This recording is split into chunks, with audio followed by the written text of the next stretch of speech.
All rise.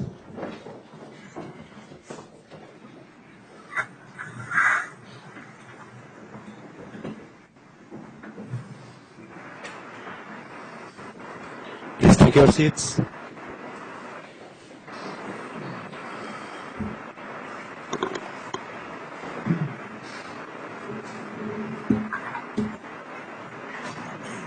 Caribbean Court of Justice Original Jurisdiction Joint Case Management Conference in the following four matters. 1. Trinidad and Tobago Original Jurisdiction number 1 of 2018 between Trinidad Seamen Limited versus Trinidad and Tobago, Rockhard Distribution Limited, Mutilal Ramit and Sons Contracting Company Limited.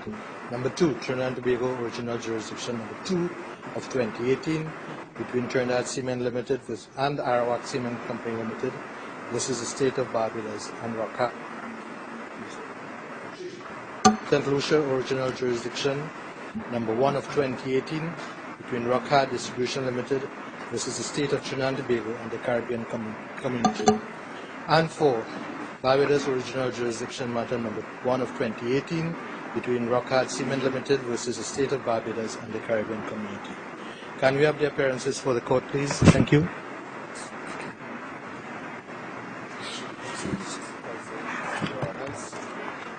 First matter, TTOJ2018-201. Mr. Dismissed Greg Quantum, instructed by Mr. Miguel Vasquez. We apologize for Mr. Pudis's absence on the last occasion. We did indicate that we were scheduled to be out of the jurisdiction. So we apologize for his absence.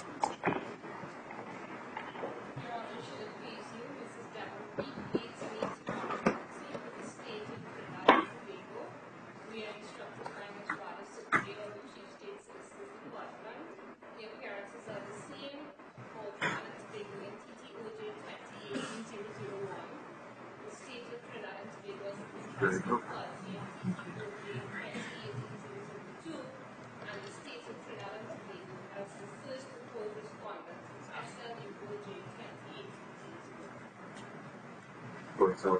May it please you, Your Honors, Hollywood and Timon, may you appear as before for Rockhard Distribution. May it please Your Honors, Donald Brathwaite, C. and Ms. Anika Jackson, on behalf of the state of Barbados in the first and the fourth matters. Ms. Jackson isn't here at present, but she's on her way because there's an accident on the way to the court. Yes. Thank you, Your Honor. Your Honor, should it please you, I am O'Neill. Yes, go ahead. Okay. Your Honor, should it please you, I am O'Neill. I'm O'Neill Francis, and I appear on behalf of the Caribbean community, led by Dr. Carlita Babshafer, and we appear in the matters SLUOJ2018-001 and BBOJ2018-001. My lords, my lady, my name is Dinesh Rambali. In application number 001, Mr. Ramesh Lawrence Maraj leads Mr. Jagdev Singh, myself, Mr. Kyle Takwal Singh, and we are instructed by Mr. Stefan Ramkasoon. I apologize for the absence of Mr. Maraj and Mr. Singh as well as Mr. Takwal Singh. They are engaged in a High Court matter, please. Yes, please, Your Honor. Should it please you, Mr. Reginald Honorable Senior Counsel, leads me, Raphael Jolie, on behalf of both claimants in TTOJ2018-001. Yes, thank you. Good afternoon, Counsel. There are several discrete applications and matters that are before us. One of these is the special leave application by Rockhard against the state of Trinidad and Tobago and the community. We have looked at the submissions in that matter, and we will shortly give a decision on that application.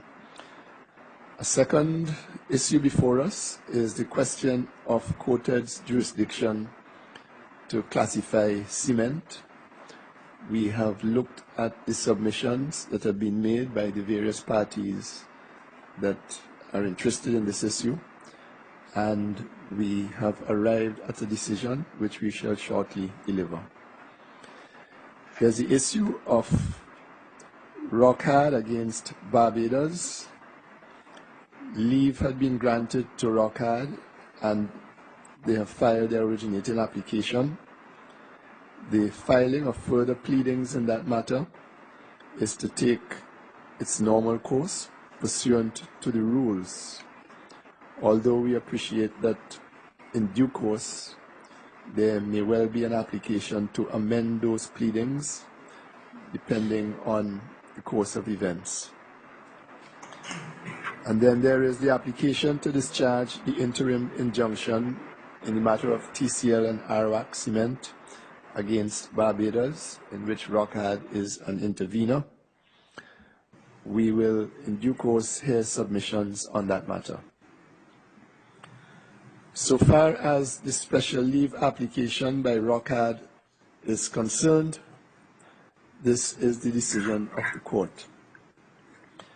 The applicant, proposed claimant, ROCAD Distribution Limited, sought special leave from this court under Article 222 of the Revised Treaty to commence proceedings against the respondent, proposed first defendant, the State of Trinidad and Tobago, and the proposed second defendant, the Caribbean Community, for, among other things, one, the alleged misclassification of imports of ROCAD cement, and two, the alleged referral by the State of Trinidad and Tobago to COTED for the classification of ROCAD cement.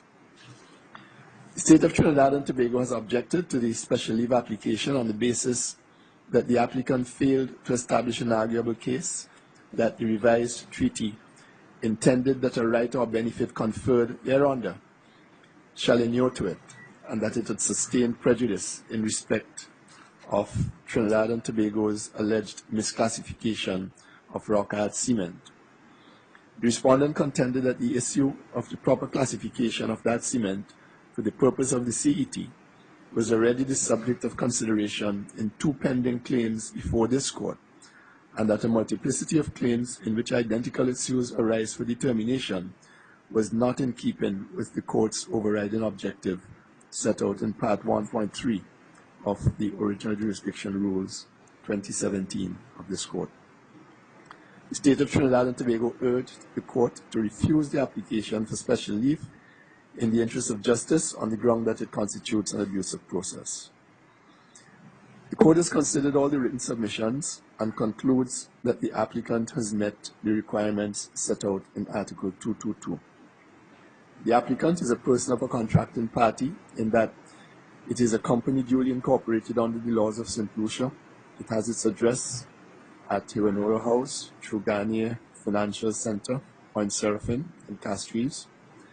It is a regional distributor of ROCAD cement, which is a non-community good imported from Turkey into several community states, including into Trinidad and Tobago, through its local distributor, Motilal Ramjet.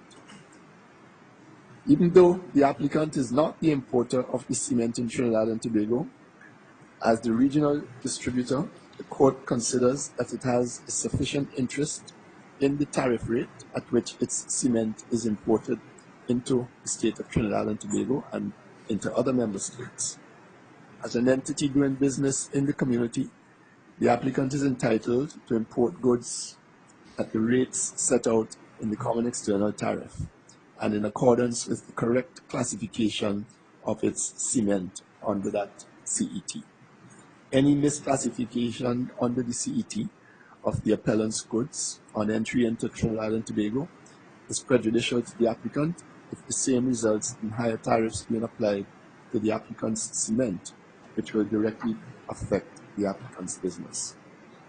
The court is satisfied that the contracting party has declined or omitted to espouse the claim. The applicant's proposed originating application included a complaint that its cement was being incorrectly classified in Trinidad and Tobago as, quote, building cement grade, unquote, and that it should be classified instead as, quote, other hydraulic cement, unquote. At the hearing of this matter in July 2018, both the claimant, Trinidad Cement Limited, and defendant, Trinidad and Tobago, agreed that there was no dispute in that matter as to the classification of rock art cement in Trinidad and Tobago. In the case TTO2018, 2 of 2018, the classification of rock art cement is not an issue. Thus, there are no proceedings before this court to which the applicant is a party where the classification of its cement is a live issue. As an intervener in those matters, ROCAD must accept the case as it finds it. Thus, it cannot expand the arguments in that case to include any complaints as to classification. It was as a result of its limited legal status in those instances, in those cases, that the applicant filed this application in an effort to formalize its interest in the adjudication of the classification issue. It is consistent, in our view, with the interests of justice that the applicant should not be precluded from doing so on the basis of an abuse of process. The court therefore holds that the applicant has satisfied the requirements of Article 222 and grants special leave for it to commence proceedings. The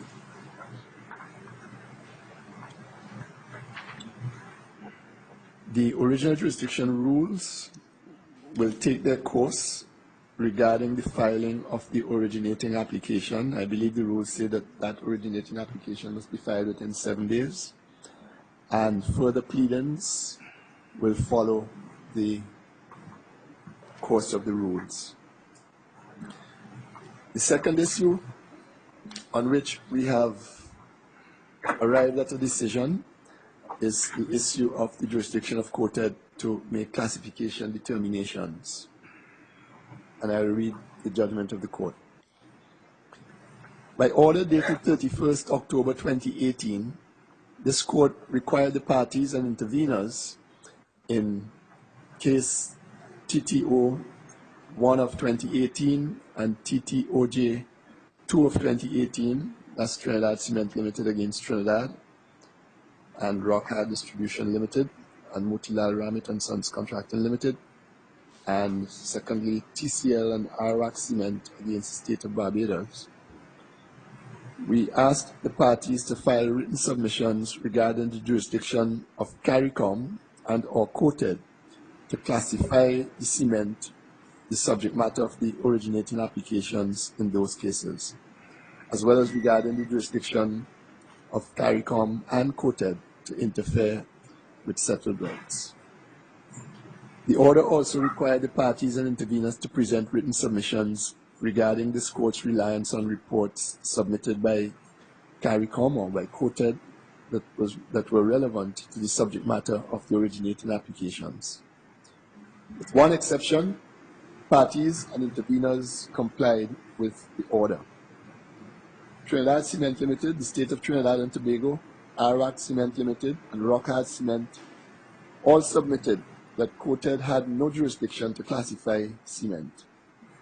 A common thread running throughout these submissions was that classification determinations were a judicial or quasi-judicial act, and that none of the provisions of the revised treaty expressly or impliedly conferred an adjudicative power on COTED to determine classification issues.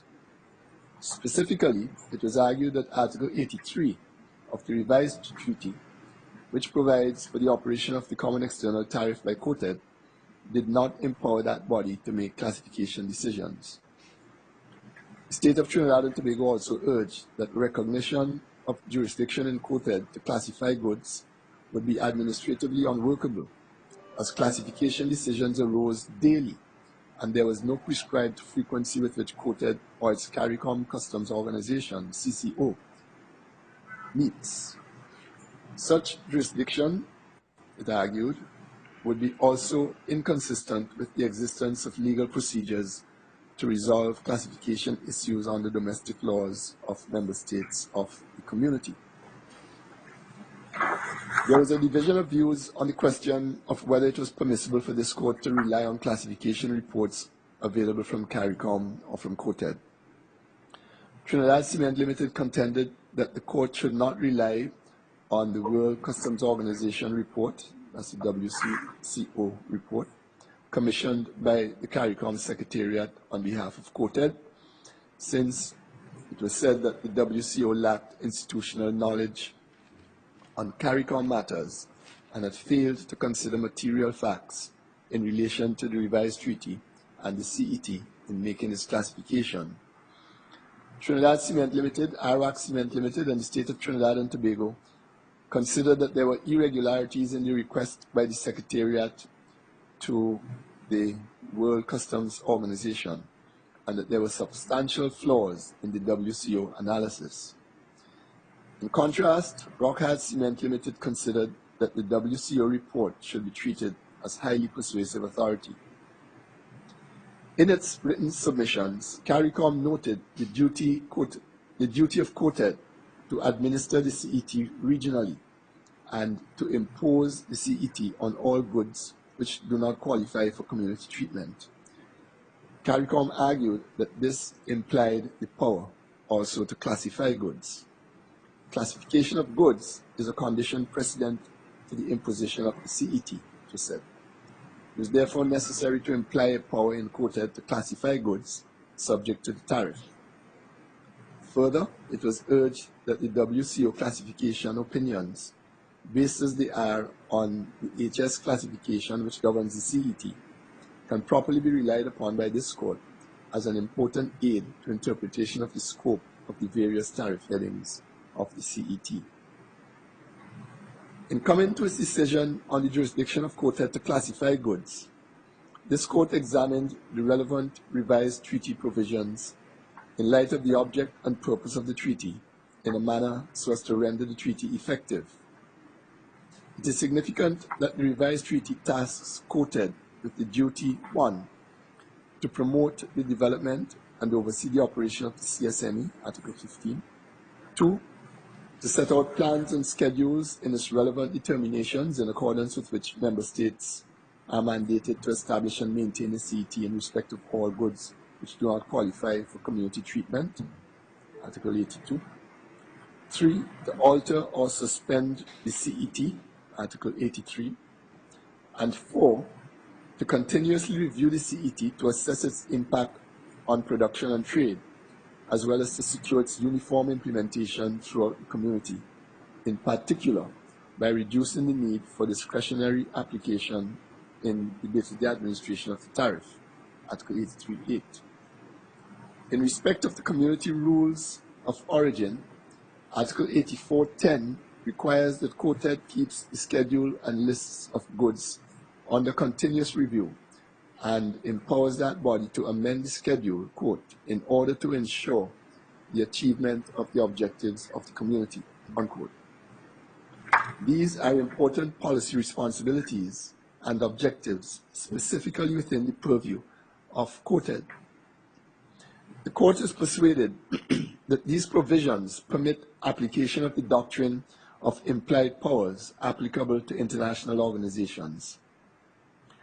The case of reparation for injuries suffered in the service of the United Nations supports the proposition that COTED has competence to engage in matters which, even if they are not expressly stated in the revised treaty, are conferred upon it as being essential to the discharge of its functions. The court therefore considers that the competence to continuously review the CET, to assess its impact on production, as well as to secure its uniform implementation throughout the community, in particular by reducing the need for discretionary application in the day-to-day administration of the tariff, all of which is found in Article 83.8, support the view that COTED has competence to engage in the classification of goods so as to facilitate the regional and harmonious administration of the CET. The court therefore considers that classification issues may properly be considered by COTED pursuant to its rules of procedure or by order from this court. The court emphasizes, however, that COTED does not, ipso facto, have compulsory or exclusive competence to determine such issues. This court, as the guardian of the treaty, has a duty to judicially review decisions of COTED and to provide such guidance on the applicable legal principles as it considers appropriate. As a practical matter, where an issue of classification arises in domestic law, which is not settled in the normal interchange between the customs officials and the importer, the matter may be resolved in one of at least three ways. Firstly, either party may seek the support of the relevant state in bringing the matter to the attention of COTED, which, subject to its rules of procedure, shall, as expeditiously as possible, provide its advice or determination on the issue. An affected party that is dissatisfied may, subject to satisfying any threshold or leave requirements, example those contained in Article 222, may seek review of the decision in this court.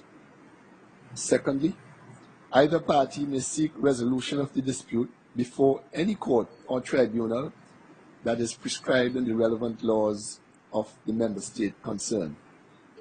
Where the classification dispute involves a question concerning the interpretation or application of the treaty, the court or tribunal shall, under the terms of Article 214, refer the issue to this court for determination. Thirdly, either party may, subject to any threshold or leave requirements, example those contained in Article 222, bring an action directly before this court. However, the court will be astute to ascertain whether, having regard to the other means of dispute resolution, the interests of justice require adjudication of such an action. In the second and third scenarios, the court may, if it considers expedient to do so, seek assistance from CARICOM or COTED.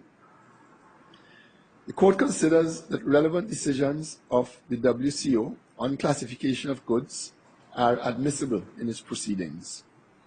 At least one member state of the community is a member of the WCO, which has global responsibility for classification of goods under the widely accepted harmonized commodity description and coding system. The HS, widely used in the WTO, is the basis for classification of goods for the CARICOM CET. Accordingly, relevant decisions of the WCO will normally be highly persuasive unless it is shown that there are good reasons for not relying on them. In all the circumstances, the court decides that COTED, while not a court, has competence, but not ipso facto jurisdiction, to classify goods which are the subject of the CET. The court also decides that relevant decisions of the WCO are admissible in its proceedings and are to be accorded such weight as the court considers appropriate. These decisions that I have just read will be reduced into writing and distributed to the parties. Now that takes care of two of the matters which are before the court. An outstanding matter is the question concerning the discharge of the interim injunction in TCL and Arawak against Barbados. And we will hear submissions on that matter in due course. But before we do so, we would like to hear from the General Counsel on what is a reasonable length of time it will take for COTED to continue the discussions that it was having on the issue of the classification.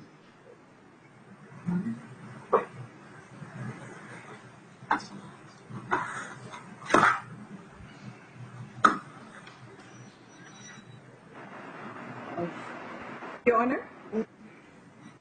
Your Honor? Yes. Okay, you can hear me. Yes, Your Honor. Could perhaps a few weeks to a month, a meeting would have to be scheduled.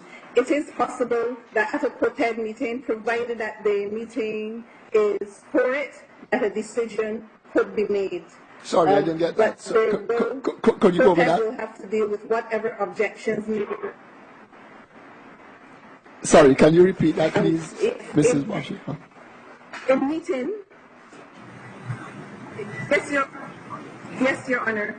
A meeting could be scheduled in a few weeks to a month, noting that it is the Christmas season, perhaps in early January, but I cannot confirm definitively without having a word with the Secretary General. The determination of the classification of cement can be done at one meeting, barring objections from member states, but the actual classification should not take long if COTED decides to classify the cement. We had in mind to schedule a case management conference in those cases where this is an issue, perhaps sometime during the week of the 4th of February, and we were hoping that if we did that, we would be able to get a decision out of COTED by that time. Is that feasible?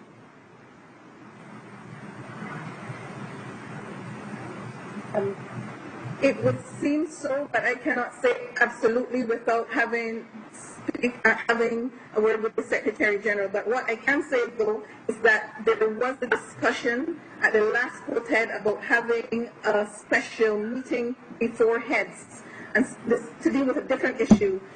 And the heads meeting is at the end of February. So it may be possible, but I cannot say definitively.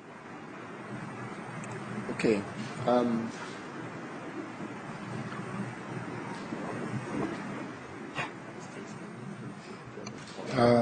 General Counsel.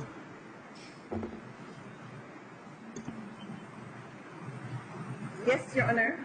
Yes, just to add to the President's point, if the intention is to have a CMC during the week of the 4th of February, for that CMC to be useful, the decision, if there is one, from COTED would need to come in, I'd imagine, at least a week or two before that, so that I would suggest, if possible, that the CARICOM could try for a meeting of COTED, let us say by the middle of January.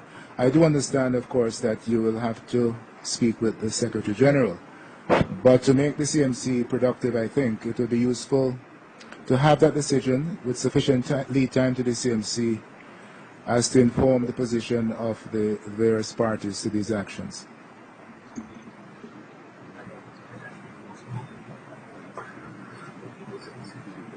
I'm guided, Your Honor, as the court pleases. So, Ms. Babshefa,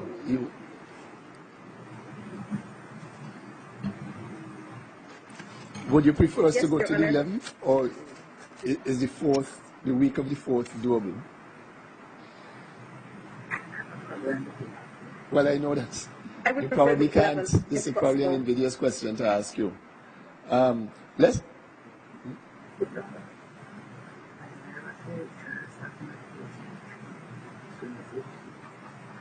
Do you know when is the intersessional meeting?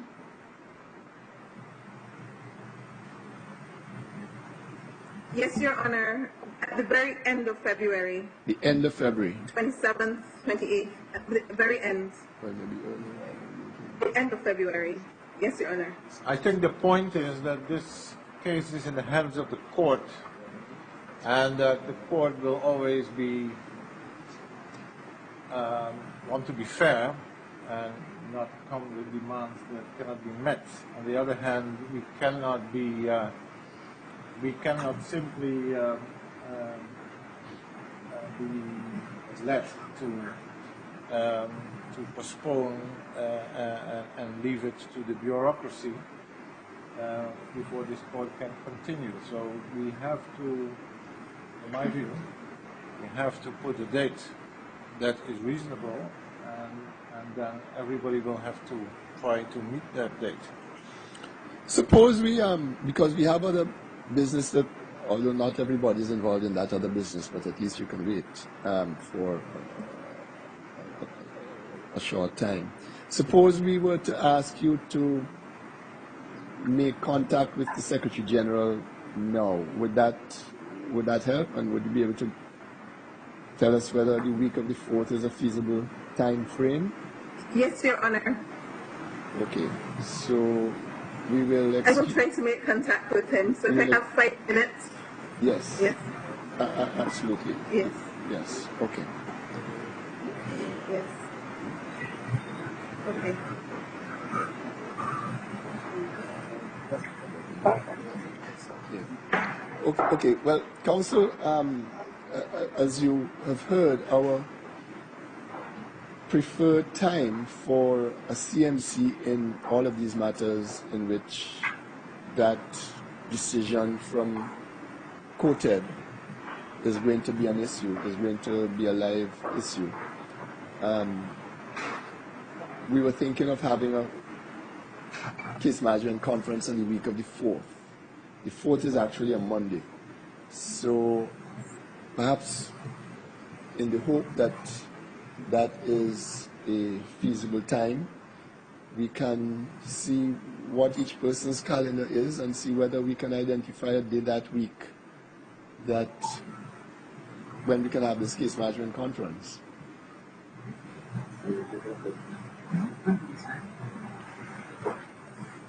Ms. Peak, is that entire week free for you?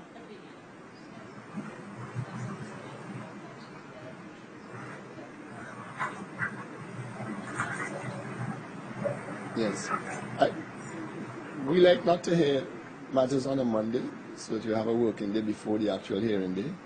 So perhaps either Tuesday the 5th or, well, let's say Tuesday the 5th.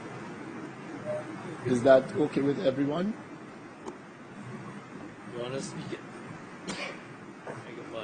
for myself, I may not be in the jurisdiction, but I should be able to connect by video link, hopefully. So, yes, thank you. If I'm not here, of course, accept my apologies. Yes. Your Honor, the 5th is convenient for the state of Barbados. Yes, Your Honor, the 5th is available for DCL in the first meeting.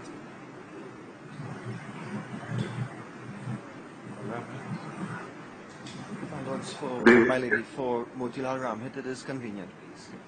5th. And Mr. Wood? It is convenient, Your Honor. Okay. So unless we get some word from Mrs. Bob Schaefer, which suggests that that might not be the most convenient day, then let us all mark the 5th down. What time? I know, yes, she'll call back. Is it morning? Yeah. 10 o'clock? Yes, please. Yeah? 5th of February. That's 10 Eastern Caribbean time, Mr. Wood. That's fine.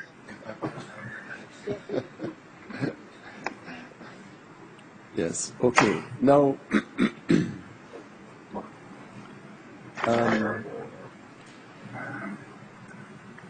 the matter which we're going to have some arguments on, I appreciate it doesn't concern everybody, but if you can all stay, and as soon as Mrs. Bob Schaefer has some word for us, she can just interject, and we will confirm or make a new date so that those parties who are not in the issue of, not in the case concerning the discharge of the interim injunction may then leave if they wish.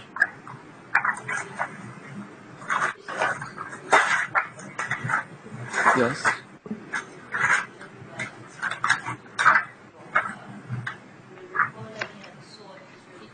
Yeah.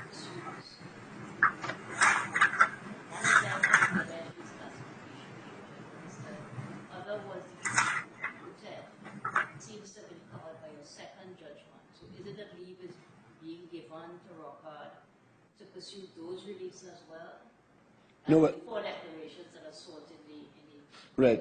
As we pointed out, in due course, it may become necessary for them to amend their pleadings, and we appreciate that, because what emerges from the issue of the classification from COTED and from the case management conference that we intend to hold, may well impact pleadings that are being filed or that are filed in that case, in which event, naturally, we will give leave to amend. I'm just thinking of the timing. So I think the rules require them to file their application within 7 days. Yes. And then we have 42 days thereafter. That's correct. Which will, of course, be before COTED, but maybe before COTED has had an opportunity to consider the issue. But that is the position of the court, that the leave is granted to pursue the 4 reliefs which are sought in the draft originating. In the first instance, yes. And may I respectfully inquire in relation to what I call dispute number 1, which is the first matter involving Trinidad and Tobago, where the judgment was reserved and then the matter was reopened. Having regard to the judgments that have fallen from the court, what is the position with regard to that matter? Is it being adjourned further? It's been adjourned further. The judgment is still reserved. But I would put it a little differently. I would say the judgment was that the case is reopened, so we're back on. We're back on before we decided to give a judgment. Yes, I understand. Yes. Yeah. No further directions are being given to the parties to do anything. Not at this time. No. Sorry, Your Honor, just picking up on my learned friend's comments. It's our understanding that the next scheduled CMC, depending on what has occurred between now and then, at that stage the court will be considering any further directions in relation to dispute 1. That's absolutely correct. Thank you. Yes. Yeah, there might be a decision. I'm sorry, we were not hearing Mrs. Speak at all. And of course, that will give you some other opportunity to react. And then there might be issues of evidence that you want to bring in. So we have to make directions for that kind of, for that witness statements, etc. Yes, Mr. Wood, the issue was just a discussion about the first case and whether there were any further direction, the case in which the court had reserved this decision, and whether there were any directions which we were making in that case. And we said that, well, the situation is still as it was when we reserved. We have pretty much reopened the case in light of all that has transpired. And when we have that case management conference, hopefully on 5th February, then if necessary, we will give further directions on that case on that occasion, or emerge from the discussions that take place on that occasion.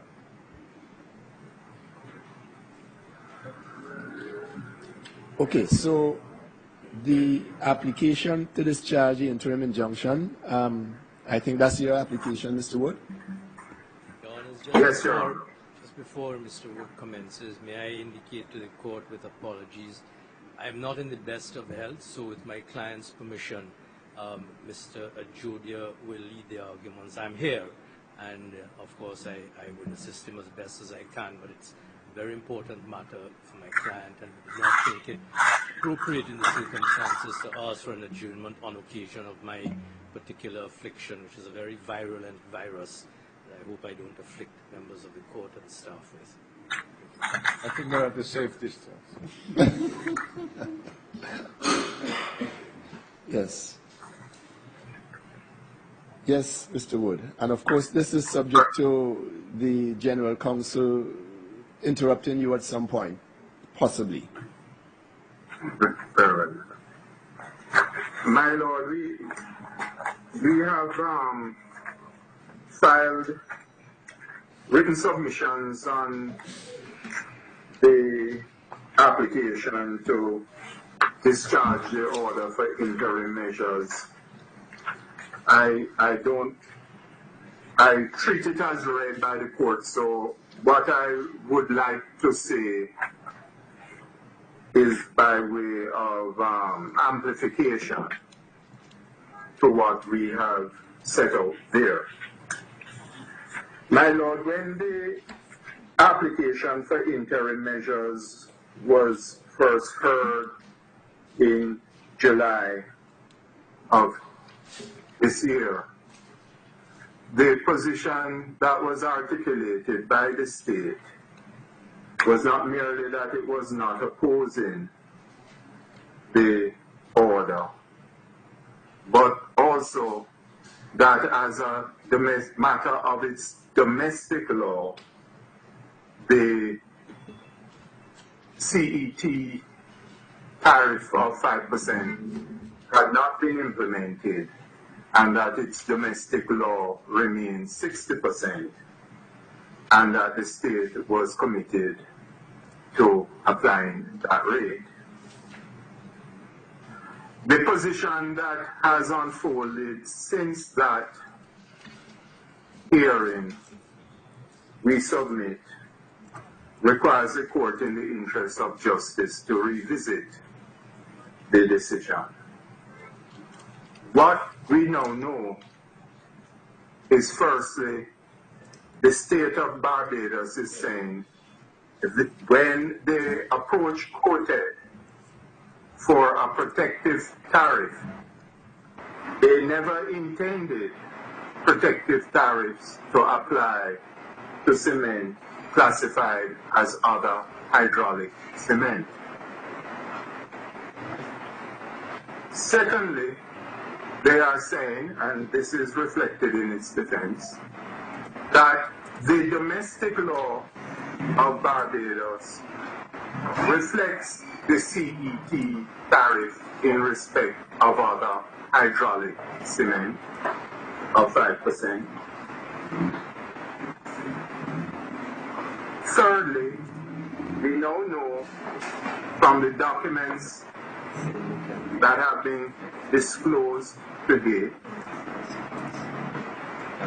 that the Cabinet of Barbados considered this matter in 2015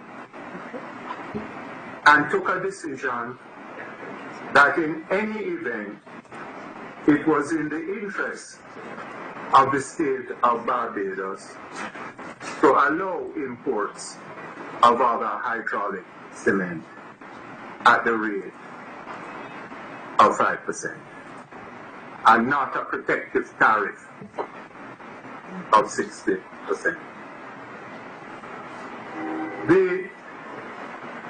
My respectful submission, the importance of that decision. May I interject?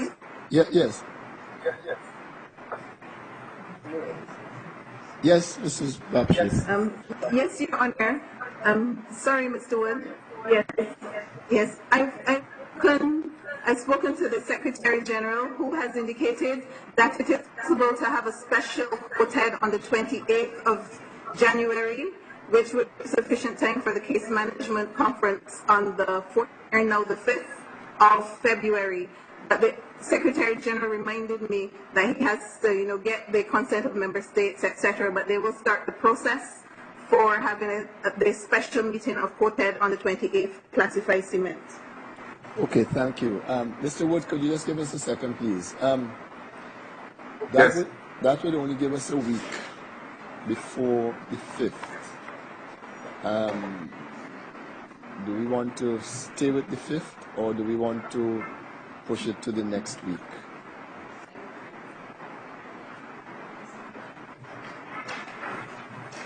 That's difficult. Yes. Okay.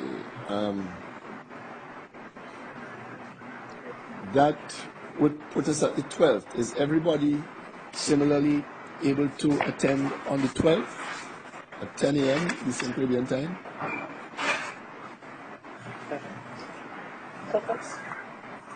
Your Honors, that is lenient for the state of Barbados.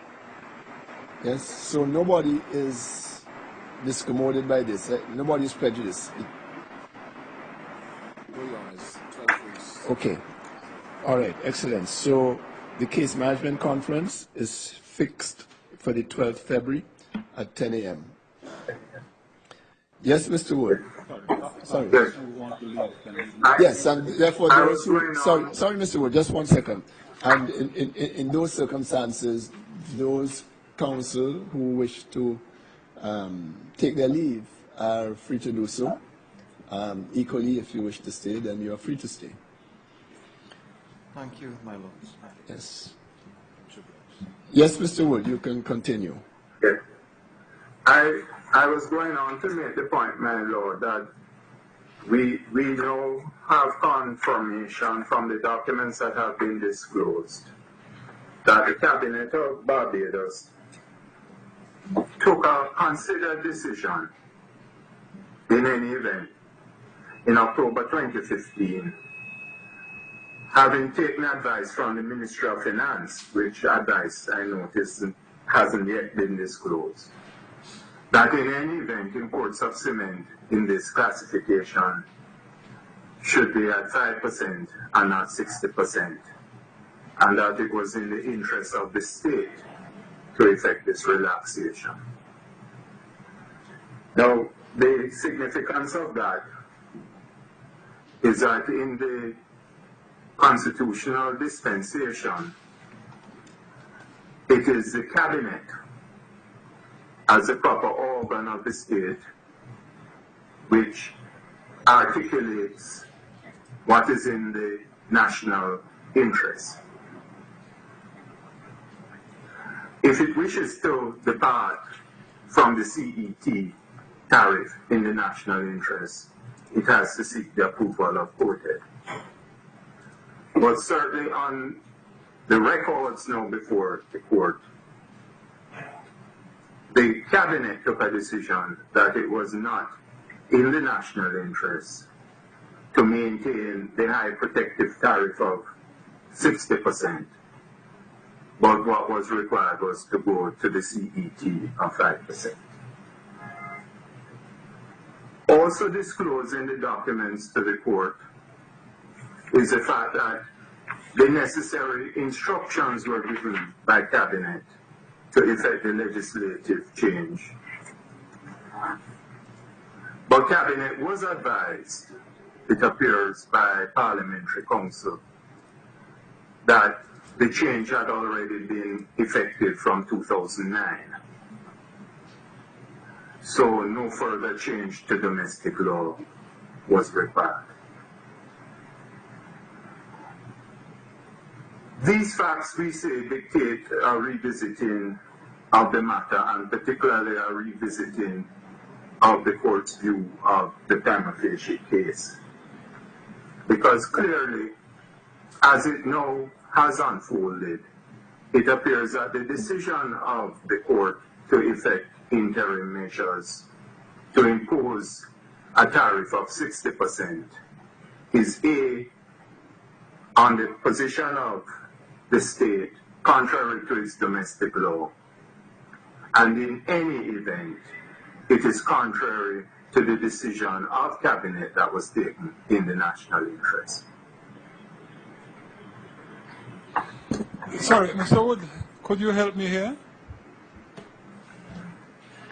You said that decision was contrary to the national law of Barbados? Yes. I thought this SI had not been changed. The state, as I understand it, has pleaded that the SI was changed from 2009. Right. That's your pleading. Yes, but so, and this is why I need assistance. And Cabinet was so advised of that. Well, the Customs Department was so advised of that in 2016. Right, but the defense produces the 2001 SI, not even the 2009 SI. So I really am at a loss and would need much guidance and assistance. Well, perhaps the state is the best entity through Ms. Barclay to give you some guidance on that. But I can only take it, and I've made this point, that the court should be able to rely on the submissions of the Attorney General as to what is the domestic law, and we have been given several conflicting positions here. No doubt through they are very confusing SIs. But we do know that Cabinet was advised in 2016 that there was no need to effect any further legislative change because that was already the domestic law. And that was also stated to the Customs Controller. So you and I would both benefit greatly from having the state definitively establish to this court what is the domestic law in relation. I think we all would. Well, then I think we all would. I think the invitation is a looming one, isn't it? But I have made, and I am going to go back to a point I made in the initial proceedings, that this court is concerned with the application of the common external tariff. Yes. And we now are being told that irrespective of whether some slip occurred in the domestic side, we now know that the responsible organ of the state took a decision in the national interest to apply the common external tariff in 2015. And I'm saying, as a result, that prima facie, that calls upon this court to re-examine its finding that there was a prima facie case. It also calls upon the court to examine whether what has been done affects the wider national interest. So both on the prima facie case level and on the assessment of where the balance of convenience lies, this matter needs to be revisited by the court. It was not as was, well, this is my words. When this matter was first heard in July, what was being conveyed is that there seemed to be some rogue illegality that was going on to go to a 5% tariff. And we now have a fuller picture that this was a deliberate decision of Cabinet with instructions given to effect the legislative change at the domestic level. On the issue of the balancing of conveniences between Rock-Hard Cement and TCL, there has been a flurry of affidavits filed this morning. May I inquire of the court if that has been brought to the attention of the court? No. No. There was an affidavit filed, or that was served on us by TCL, supplemental affidavit in opposition of Jose Sergio Gonzalez.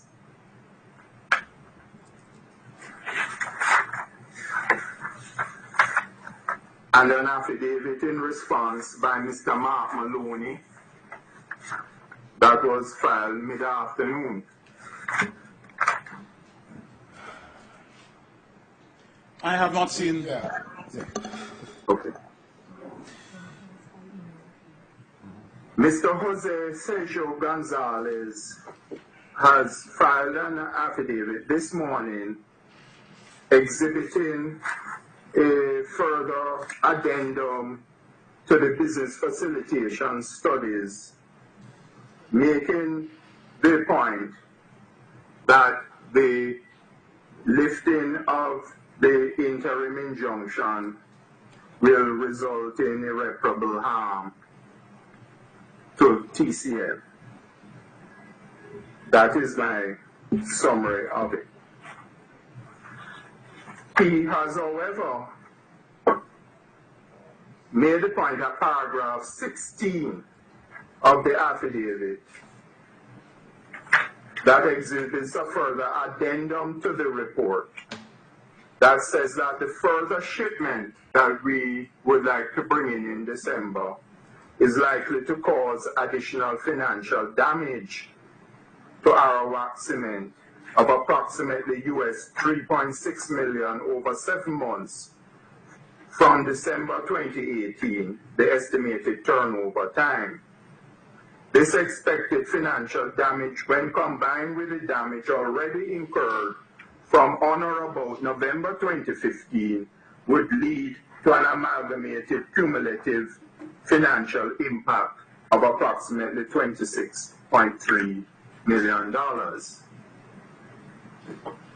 Now, in my respectful submission, that this affidavit is confirming that any impact of the further shipment of cement is quantifiable in damages, that there is, in fact, no irreparable harm that would be caused to TCL or Arawak by this further shipment of cement, or in fact any further shipment of cement until this matter is tried. They have quantified their losses. To support the loss, the affidavit exhibits a business facilitation study.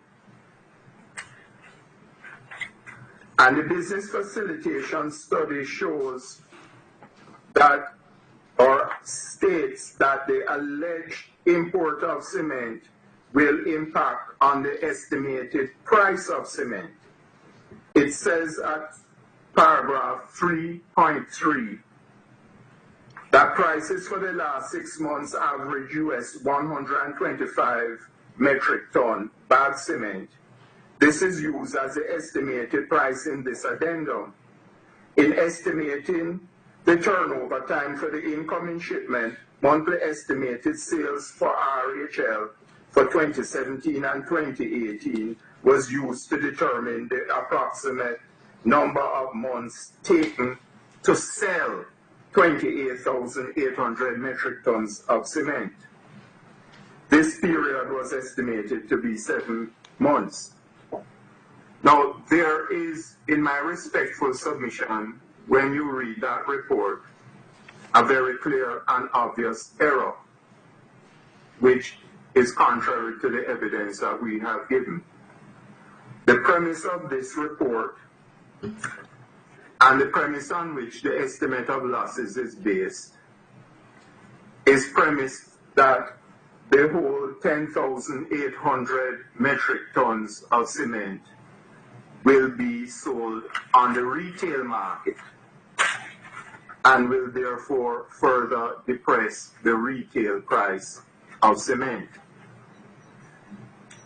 The evidence that has been given by Mr. Mark Maloney is very clear that 75% of the imports of this cement is intended for his own companies, the connected companies, for use in manufacturing and construction. It is not going to go on the retail market. So any impact on the price of cement should properly be based on the factor of 25%, which will go to the retail market. So the report, in my respectful submission, is clearly flawed, but in any event, it reflects that any loss is not irreparable, but reflective in damages, which they have assessed cumulatively to date at $26.4 million. Now, in response to that affidavit, Mr. Maloney has filed mid-afternoon a very short affidavit in response. And what Mr. Maloney has said in his evidence is that the pricing of Arawak cement in the domestic market is a deliberate business decision taken by Arawak. And he makes the point that up to October, the end of October of this year, Arawak was in fact pricing their cement at $153 per metric ton as compared to Rockhard's cement, which is $166 per ton. So they have been deliberately underpricing their cement to undercut Rockhard's pricing. Nothing wrong with that. There's nothing wrong with that. That is competition. But it shows that their estimate of losses and their dire predictions of irreparable harm are, what's the word? Self-made and embellished for the court. Those are 4 words. Now, Mr. Maloney goes further because he exhibits a recent article published in the Barbados Nation on September 9, 2018, which interviews the general manager of Arawak, Mr. Hugo Castro Izagore. And what Mr. Izagore is saying is that Arawak in the recent months has in fact increased their capacity threefold. They have increased their production from 70,000 tons per annum to 250,000 tons per annum. And they are now going into the export market. And he names the islands to which they are now exporting 180,000 tons. Guyana, Anguilla, St. Kitts, St. Lucia, and St. Martin. And Mr. Izagore makes the point that in fact Barbados is a very small market that can only accommodate 70,000 tons. And before Arawak, no doubt, prompted by competition, before Arawak did this expansion and upped their capacity, they were only operating their plant for 2 to 3 months every year, because Barbados is a relatively small market that can only accommodate 70,000 tons of cement. So, in my respectful submission, it is quite clear that the competition that has been given by Rockhard Cement has prompted efficiencies on the part of Arawak. It has prompted it to increase its production from 70,000 tons every 2 to 3 months to 250,000 tons, operating, he says, 24 hours a day. And it has prompted them to go to the markets. So we have the traditional tension that is unfolding in this case of, do you encourage a monopoly with all the inefficiencies of the monopoly, including overpricing, or do you encourage competition to achieve efficiencies, to achieve the lowering of pricing, which is ultimately beneficial to the public? The Cabinet of Barbados faced that question and took that decision in 2015 that it was beneficial to the interests of Barbados to have competition.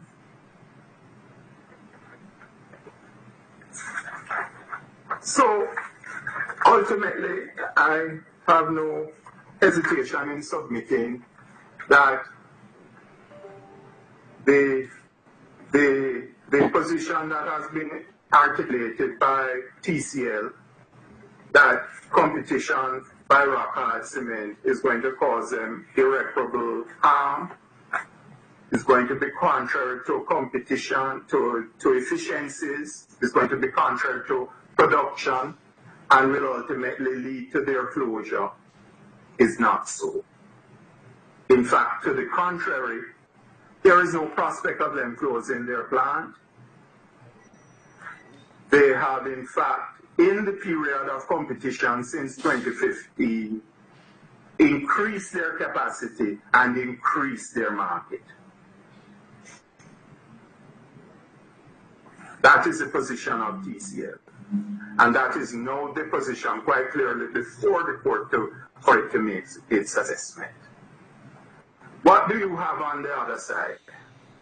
You have a company that has come into the market on the basis of the clear representation of the government. It has made its business plan based on the application of the common external tariff. It faces the prospect that its businesses will not be viable. It has built this into its costing. It employs, in total, through all its group of companies, 700 Barbados nationals or CARICOM nationals. And we have also exhibited in our affidavit evidence to show that when it loses its customer base, there is no prospect of regaining this base in the near future. Its customer base, its large-scale customers, depend on a regular supply of cement. Businesses have to have the assurance of continuity. And when they lose their customer base, as we see in a draft agreement that was presented to one of its customers, which is at page 3489 of your record, TCL, through its distributor, locks in their customer to a long-term one-year contract, requiring the customer to take all its supply of from TCL, provided that TCL can meet the demand. So this is ruinous for a company such as rock hard cement. This is a matter that has to be weighed, and I submit that in balancing this matter, the balance lies in vacating the order. TCL has had competition since 2015. There is no compelling urgency on the material, the totality of the material that has now been presented to the court for the continuation of these interim measures. The court can deal with the actions as a matter of urgency, and in fact, copious submissions have already been made. I think that enough is there for the court to almost make a decision without hearing the parties further. But certainly, if there, to the extent that there is urgency, this is met by having an early trial date, not by condemning one of the parties to a position that risks, that puts its businesses at risk. Okay. Yes, thank you very much. Is that all? Yes, my lord, and I emphasize that when the matter was heard in July, we had very short notice. I remind the court we had only a day or two to prepare. Very limited material could be presented. The court, with all that has gone, all that has come in from the state, is now in a much better position to properly assess the matter. And the other factor was that when the court made its order, it contemplated that this matter would have been tried in November, and that no shipment was pending at up to that time. So there would be little, if any, irreparable harm by making the order. That is reflected in paragraph 38. That whole schedule has gone. And that too, I think, is a change that requires the matter being revisited. Yes, thank you. Those are our submissions, Your Honors. Unless I can give any further assistance. But I do urge that you have a look at the affidavits that have been filed this morning, today, because they are quite important to giving a further flavor to the matter and what is going on here. So when is this new shipment expected? Somewhere in December? It's December. Do you have any date? No, we could not get a specific date, but we were told by the end of December. Okay. Wasn't it contemplated that, well, this might take a while, so let's wait a little bit with the shipment, or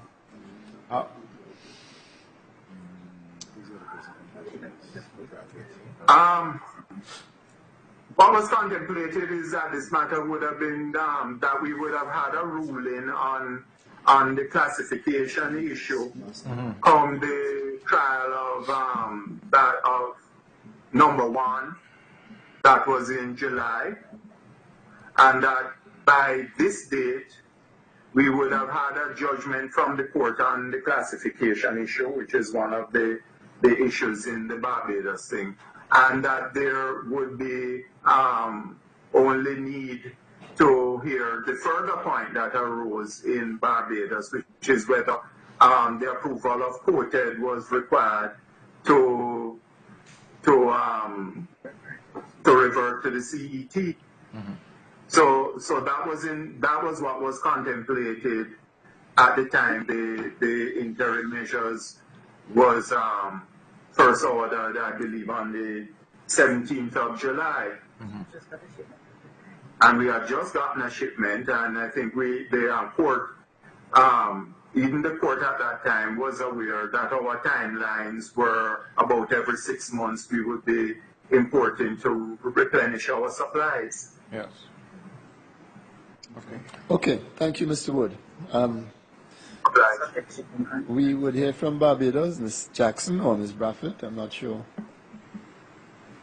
Yes, Your Honor. Yes, Your Honor. In relation to the query from the court as to the state of the laws of Barbados, I understand that to be the query, correct? Yes. Beloved, if I may, and milady, the defense which was filed by the state of Barbados makes reference to the 2001 SI in order to illustrate the fact that the 2001 derogation did not apply to other hydraulic cement. Since 2001, there is the SI of 2004, and then there is the current SI 2009. The current SI of 2009 does in fact reflect the rate of 60%. 60% on? Senior 60%? 60% on other hydraulic cement. Okay, so it was in 2001, it was similar hydraulic cement? No, there are... And then it turned in 2009 into other hydraulic cement? Yes, my lord. No, it's a bit different from that, Council. In 2009, it was also similar hydraulic cement, but the listing grew, you see, to then include building cement, oil well cement, other aluminous cement, and other hydraulic cement. So the classification grew from 1 to 4, 6. So I am really deeply engaged with how it is that there is now specifically other hydraulic cement caught in 2009, and the argument can be made that there was some misconception and that the reference in the 2001 SI to similar hydraulic cement allows some loophole by which other hydraulic cement is not caught, given that 2009 catches it and pins it to the wall. Yes, my lord, I believe you are well aware with the state of our laws. I am flattered. Currently. There appear to be a number of differences and anomalies in the SIs in relation to cement. And in each of the SIs, even dating back to 1998, you have some occasions in which there is a heading with no rate of duty. We then move on to different headings. So even from 1998, then going to 2001, the heading is different. But I was just making the point that the reason why we only exhibited the 2001 SI was because we were simply making the point that other hydraulic cement was not contemplated at the time. The senior counsel, Mr. would have made reference to the cabinet paper that was... Counsel? Counsel? Yes, sir. You cannot jump from 2001 to the cabinet paper. You need to deal with 2009, which, as I said, squarely catches and pins to the wall other hydraulic cement and fixes it at 60%. You need to get me past that.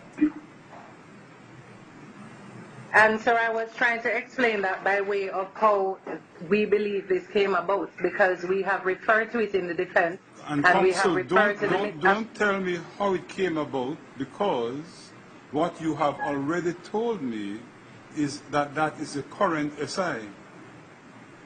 So yes, if it is a current SI, then that is the law which Barbados is bound to apply. Now, I understand very clearly that Cabinet took a decision, but until you alter your law is what is in the 2009 SI. So I have personally a difficulty in being asked to make an order in support of a violation of your own domestic law. So help me pass that. Well, my lord, that was the basis of the non-objection to the application for interim measures in the first place, because of what the law reflects. Okay. And that was the basis of the non-objection. And that is because the law, as it is clear, it reflects 60% for other hydraulic cement.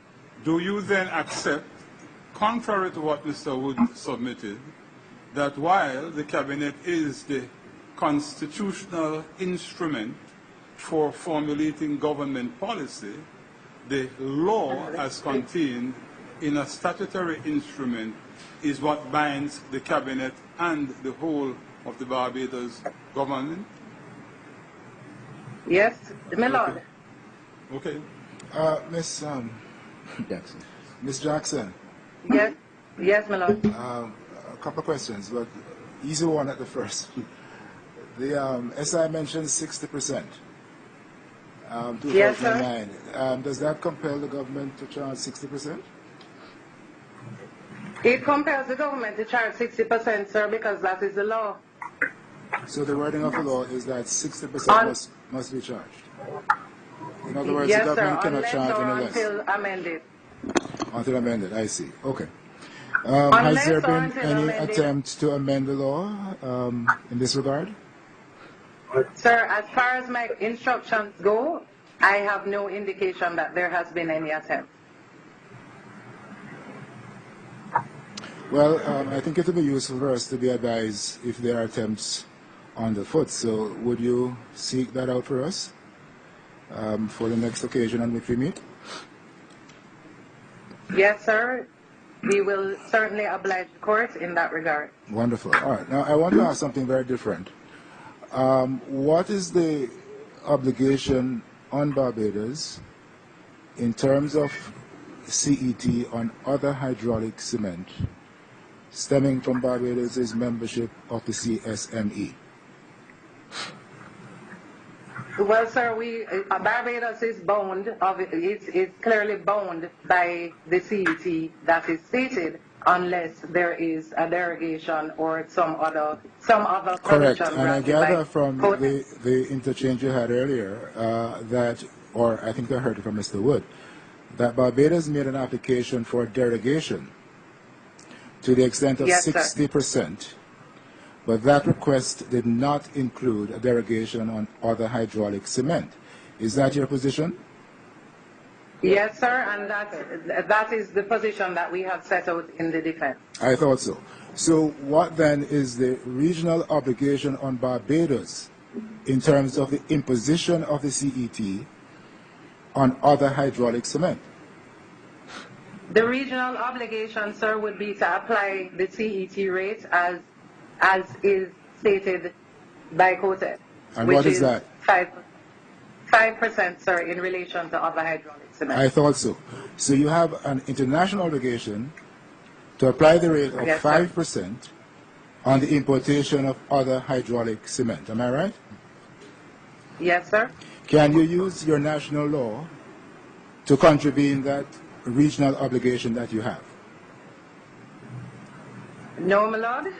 Right. So what is the significance then of indicating to my brother here that there is a 2009 SI which, for whatever reason, indicates an imposition of 60%? Surely you cannot use that SI of 2009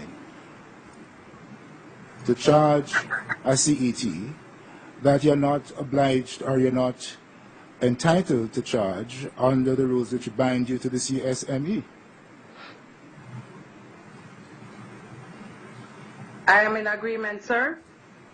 However, in our defense, at paragraph 14, which is at page 1522 of 1528. At paragraph 14, we have stated that, and I was only going here in order to explain, one, how the 60% seems to have come about as reflected in the law, and also the fact that it runs counter to what was said by Mr. Wood, because Mr. Wood has, respectfully, he has indicated to the court that it only came to the attention of the court and to the parties to, in this matter that Cabinet took a decision in 2015. Paragraph 14 speaks directly to the Cabinet decision of 2015, and it refers to a misapprehension. And just for fullness, I will read it to you if you would allow. As to paragraph 31 of the originating application, the defendant states that when the Cabinet of Barbados agreed to reduce the rate of duty from 60% to 5% in 2015, this was based on a misapprehension that the applicable rate of duty on other hydraulic cement was 60%. However, the rate of duty on other hydraulic cement is in fact 5% and was never increased as the derogation did not apply to zinc.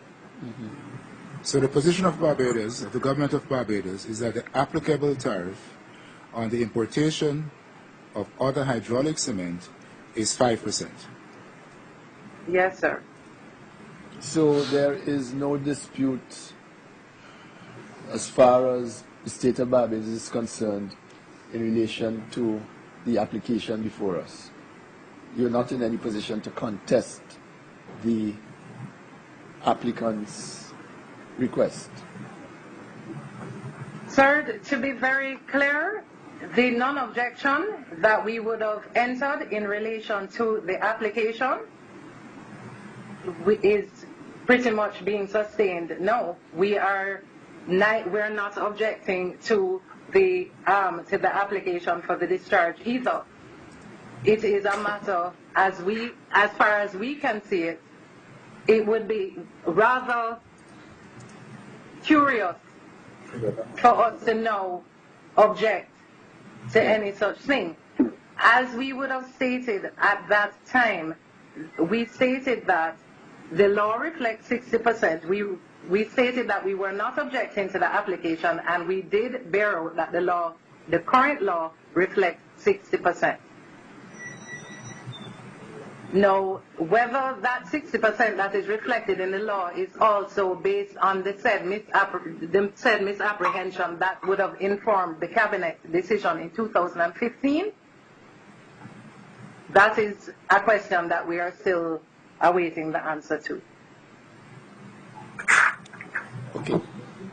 So that's it as far as your submissions are concerned in this matter? Yes, sir, unless the only other thing that I can do to assist the court is to actually go through each of the SIs and indicate all the different anomalies, because there are quite a few in each of the SIs, dating, we went as far back as 1998. Yeah, but I don't think that is necessary, Ms. Jackson. We just need to get to the bottom line, which you have indicated. I think we have enough confusion. It would appear to me that the 2009 SI contained a misapprehension. Yes. That is how it appears at this stage. I'm a little puzzled, but maybe because I'm not a native speaker, by the difference between similar and other hydraulic cement. I thought if something is similar, then it means it's not the same. If it's not the same, then it is other. Although not all other will be similar. So it is possible that you have cement that is both other and similar. So how do I have to see this very subtle distinction? I think that's a task which is almost as intricate as classification, which I thought you were trying to receive expert opinion on. But it seems to me that the word similar hydraulic cement is used in a particular context, which names other kinds of cement, Portland cement, clinkers, similar hydraulic. And then there's another category which is called other hydraulic cement. So in that context, it seems to me that it's quite clear that there is some kind of distinction, the intricacies of which I would leave to those who are expert in the subject. But from a legal point of view, there does seem to be a distinction. But anyway, it's a distinction made by Barbados, so maybe you have a view. The beauty of it, Ms. Jackson, is that you have both similar and other in 2009. So presumably there must be some difference.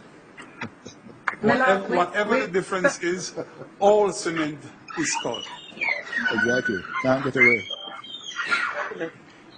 Yes. My Lord, if I could just indicate that we had just lost the feed, so we didn't hear what Mr. Honorable Justice Witt would have said.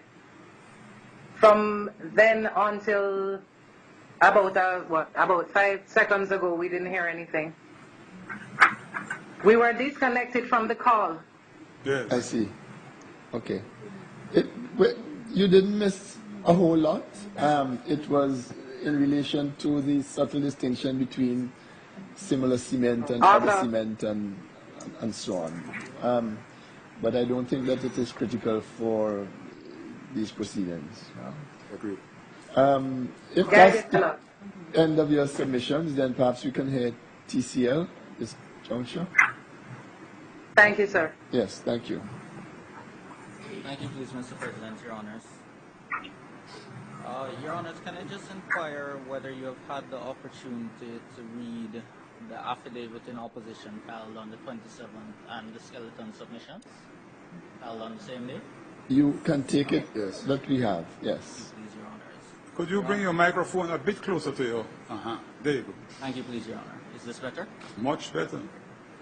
Your Honors, we have filed a supplemental affidavit this morning. You would have heard Learned Queen's Counsel for the intervener refer to it. We apologize for the lateness of that. The fact of the matter is that we received the intervener's supplemental affidavit on the 27th. So our supplemental affidavit is in response to that. So we do apologize for the lateness, and we are craving leave to rely on that, refer and rely on that before you today. Yes. Thank you, please, Your Honors. Your Honors, we say two things in relation to the application which is before you today. The first thing we say, and we object to this application as not properly being an application to discharge an injunction. What it is, and the way it has been framed and argued by Learned Queen Counsel, is an application to re-argue the injunction ab initio. He has you balancing prejudice, completely ignoring the fact that you have already balanced prejudice, and you have already found the prejudice with the claimants will suffer as serious and irreparable. He has not respectfully taken you to Rule 12.26, which is the rule under which this application ought to have been brought under, to suggest how anything which Learned Queen's Counsel has submitted amongst a change in circumstances or to good and sufficient reason. We say that what my Learned Queen's Counsel for the intervener should be before you today asking for is an application for expedited procedures to hear under Part 13 of the rules, to hear the Barbados matter sooner rather than later in light of the fact that there is an injunction in place. But it is not, respectfully, we submit, and as I said, we object, to say that there is nothing before you today which, as framed on this application, can properly call into question the assessment which you made on the 17th July 2018 when this honorable court found that TCL and ACCL have met the criteria of a prima facie case of extreme urgency which will cause serious and irreparable prejudice and of an undertaking in damages. Your Honors, if I can take you to the affidavit which was filed in support of the application for injunction to illustrate my point that this is not, respectfully, you are not being asked to discharge your injunction. You are being asked to reconsider your injunction as if you haven't considered it already. Your Honors, that's page 3137 of 3143 of the record. Are you with me, please? Just 1 second. Certainly, please. Page 317 of 3143.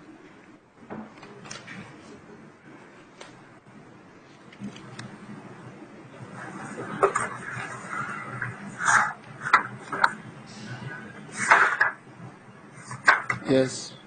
Thank you, please, Your Honors. The first thing that respectfully stands out to you is that Mr. Mark Maloney at paragraph 3 has crave leave of this honorable court to refer to and rely on his affidavit in opposition to the application for interim measures filed on the 10th July 2018.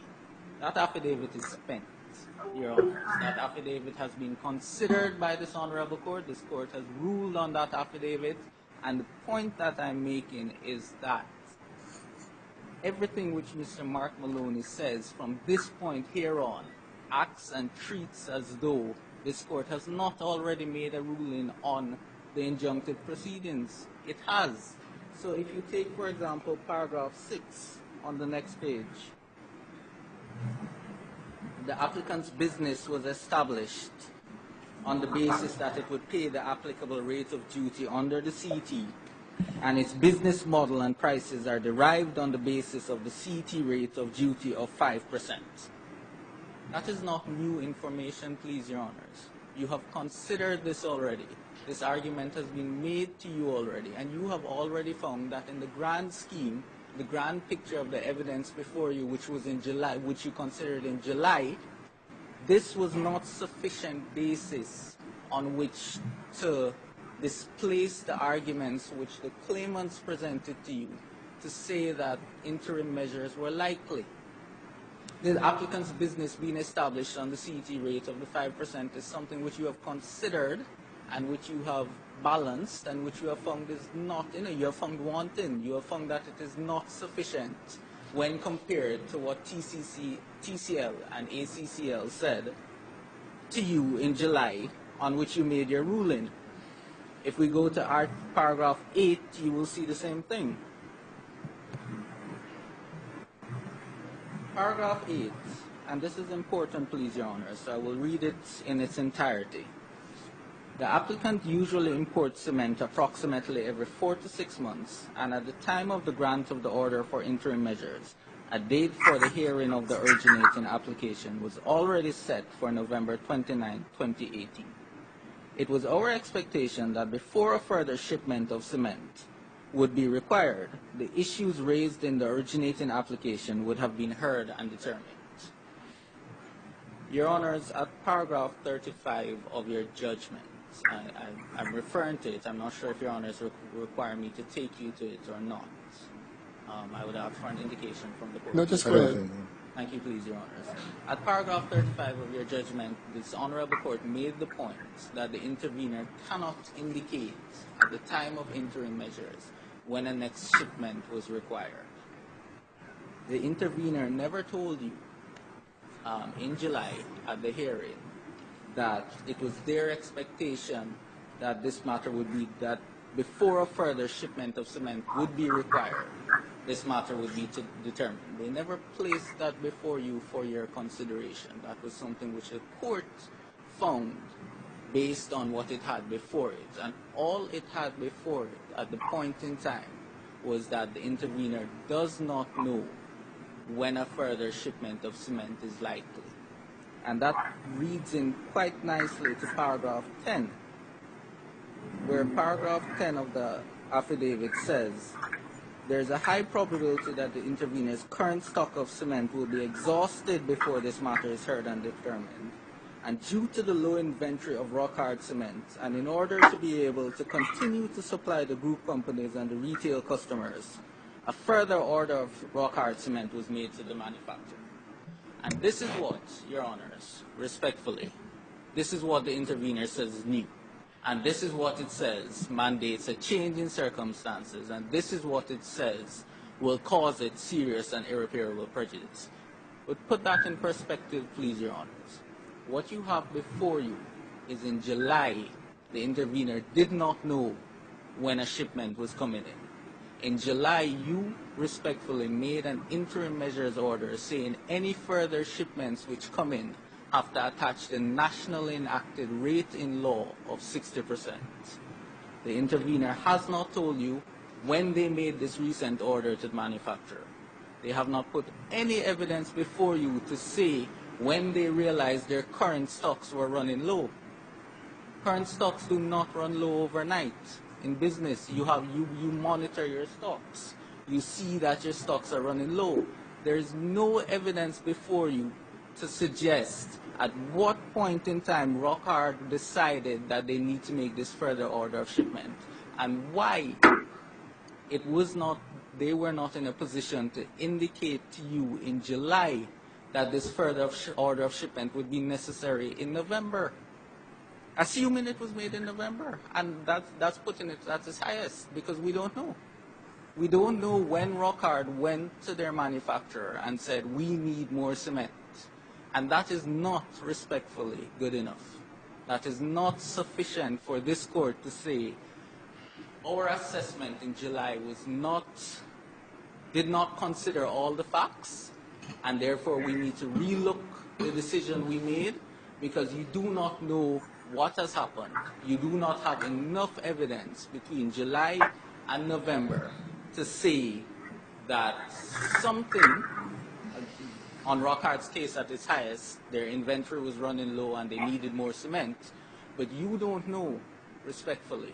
This court does not know on the evidence before it that, one, that is true, that two, it was necessary, and three, that it was therefore justified for Rockhard Cement, knowing full well that there was an interim measures order hanging in place, to go ahead and make an order to a manufacturer and then come to this court and say, as a fait accompli, we have made an order of cement, we need the injunction discharged so that we can bring in that cement at 5%, notwithstanding that you have already made an order that that cement should be brought in at 60%. That is why we object to this application. It is not discharging an injunction, it is re-arguing an injunction as if you haven't made a determination before. And that is not good enough. Your Honors, to that end, we say that insofar as there has been a change in the hearing date which was supposed to come up before the court today, what the intervener should be before you asking for is expedited procedures under Part 13. To say, because TTOJ2018-002 has the specific circumstance of an interim injunction, that case needs to be heard and determined quicker than the other three related cases. But that's a separate procedure, you would agree? Please, that is a separate procedure where the applicant could seek an expedited hearing. Well, I don't read Part 13 of the rules, please, Your Honor, to say the applicant only can say. A party cannot make that application. Yes, but the point I'm trying to get at is in Part 12 points, is it 12.26? 12.26. I think you may have referred to that earlier. Yes, please, Your Honor. There is a possibility of applying to vary, yes, or cancel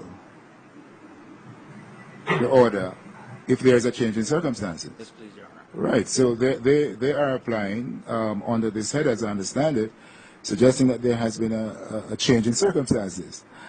And the most critical change that they have alluded to is one that you have not yet addressed. I don't know if you're going to address it, but that there is now greater clarity in the position of Barbados, which I think has to be significant. Well, we do plan to address it, please. Oh, you plan to address it? We don't accept that there's greater clarity. If I could just finish the last Oh, point of course, I'm yes. making. The point I'm making, please, Your Honors, is that the interim injunction should stay in place.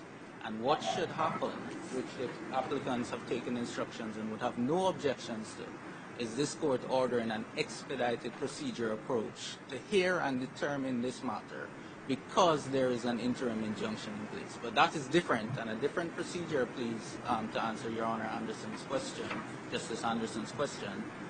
That is a different procedure than what the interveners have brought before you today, and which is why we object to say they have brought the wrong procedure. They have brought the wrong application. Your Honors, that is our objection to this application. If we take the application at its highest, and we have submissions to make before you today on both the question of the defense of Barbados, or the purported defense of Barbados, respectfully, and the question of serious and irreparable prejudice. So I will go to the defense, please, Your Honors. But I remind Your Honors, if I could do so respectfully, that the test on an interim measures application, and by extension, the test on a discharge for an interim measures application is a prima facie case. You are not required, and you cannot be required, to make a determination on the merits in totality, because you do not have enough evidence before you. We say prima facie, in fact ex facie, that the law in Barbados at the time when this interim measures application and discharge application is coming up before you is for a 60% tariff on other hydraulic cement. That is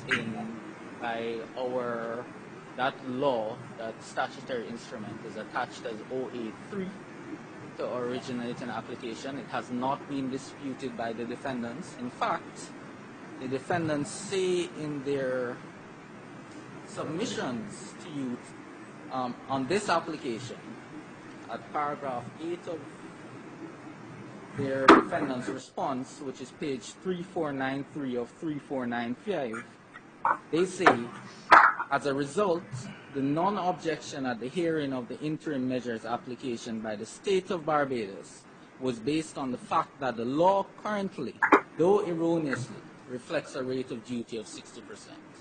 So there's no dispute before you that the law on other hydraulic cement in Barbados, right now, as at the present date, is for a 60% tariff. The suggestion is that that 60% is inconsistent with Barbados's obligation under the CET regime. Your Honor, we don't accept that. But in any event, I will say preliminarily that that is an issue which you are going to have to determine at trial. Yes, but the point is this, that in order for you to secure the interim measure in the first place, or its continuation, you have to establish a prima facie case that what you're saying is going to be proven at trial. Yes, please, Your Now, Honor. Barbados is saying, as I understand it, given the, I think, further clarity in its position, that the rate that it should be charging on the importation of other hydraulic cement is 5%. And therefore, notwithstanding that its law of 2009 says 60%, one could argue that that law is in breach of its treaty obligations. But notwithstanding that, it has an obligation to charge no more than 5%. Well, now, if it is that Barbados makes a request to COTED, COTED responds to that request, and the nub of all of that is that other hydraulic cement is not included in that request for derogation, then I think it stands to reason that the applicable rate would be 5%. Do you have any communication to establish a prima facie case that what Barbados is contending is not correct? Yes, please, Your Honor. I don't respectfully say that we need communication to establish that. I say no, I'm asking, do you have any prima facie evidence? Yes, please, Your Honor. If you had an opportunity to look at and read and review or reply to defense filed on the 15th of November 2018, you will see exactly what are the claimant's contentions in that regard. Mm-hmm. Barbados is saying, in a nutshell, that it applied in 2001 for similar hydraulic cement. It did not apply and it did not catch for the tariff subheading other hydraulic cement. We say that on the face of the harmonized system and the CET tariff regime as it is provided for, the subheading has to be caught by the heading. The similar hydraulic cement is part of this heading 2523 tariff number. Other hydraulic cement and the other 6 digits, so building cement grade 252390, other hydraulic cement 252310, or those are subheadings of the heading. The heading catches all the subheadings, and I'll give you an example of why we say that, please, Your Honors. I think we understand what you say. Now, but if now I could just make this... what if COTED has the same understanding as Barbados does? Well, one, I would be very surprised. But two, that means that Barbados would have to had gone back to COTED, which they have not done as of before you today, which is why we say there is a prima facie case for a violation under the RTC.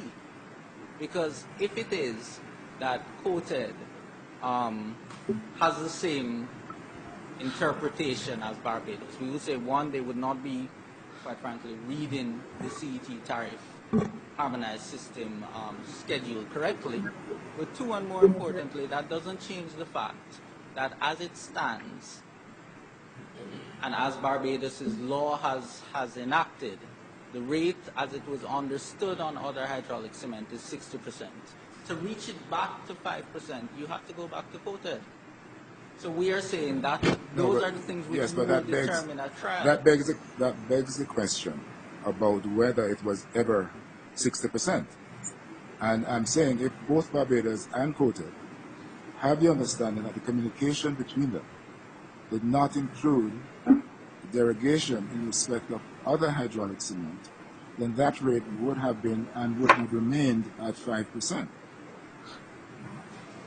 Your Honor, what I can say in answer to that is that there's nothing before the courts at present which would suggest that COTED had that understanding. There is evidence before the courts which would suggest that on the normal and ordinary reading of the CET tariff schedule, that other hydraulic cement would have been included in the request to COTED. I understand. And if I could just make a further point, please, Your Honor. If you could look at paragraph 5 of Barbados' defense at 1521 of 1528 of the record.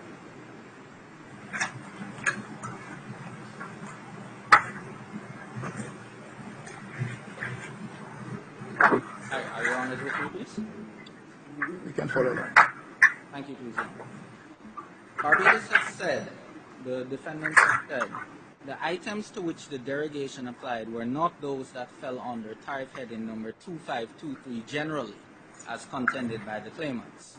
Rather, the relevant items were those specifically listed at page 363 to 369 of the originating application, and this is in quotation marks: Portland cement, cement fondue, slag cement, super sulfate cement, and similar hydraulic cements.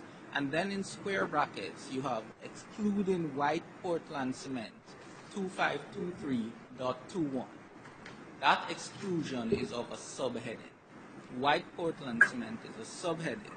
So if you look at the reply to defense, and we have exhibited the CET tariff schedule there, you will see that white Portland cement is a subheading of the main heading, which is where the similar hydraulic cement is referred to, the main heading being 2523. The only reason we will submit at trial that you would have found it that Barbados would have found it necessary in 2001 to exclude a particular subheading is if all the other subheadings were caught. Or else why exclude the subheading 2523.21?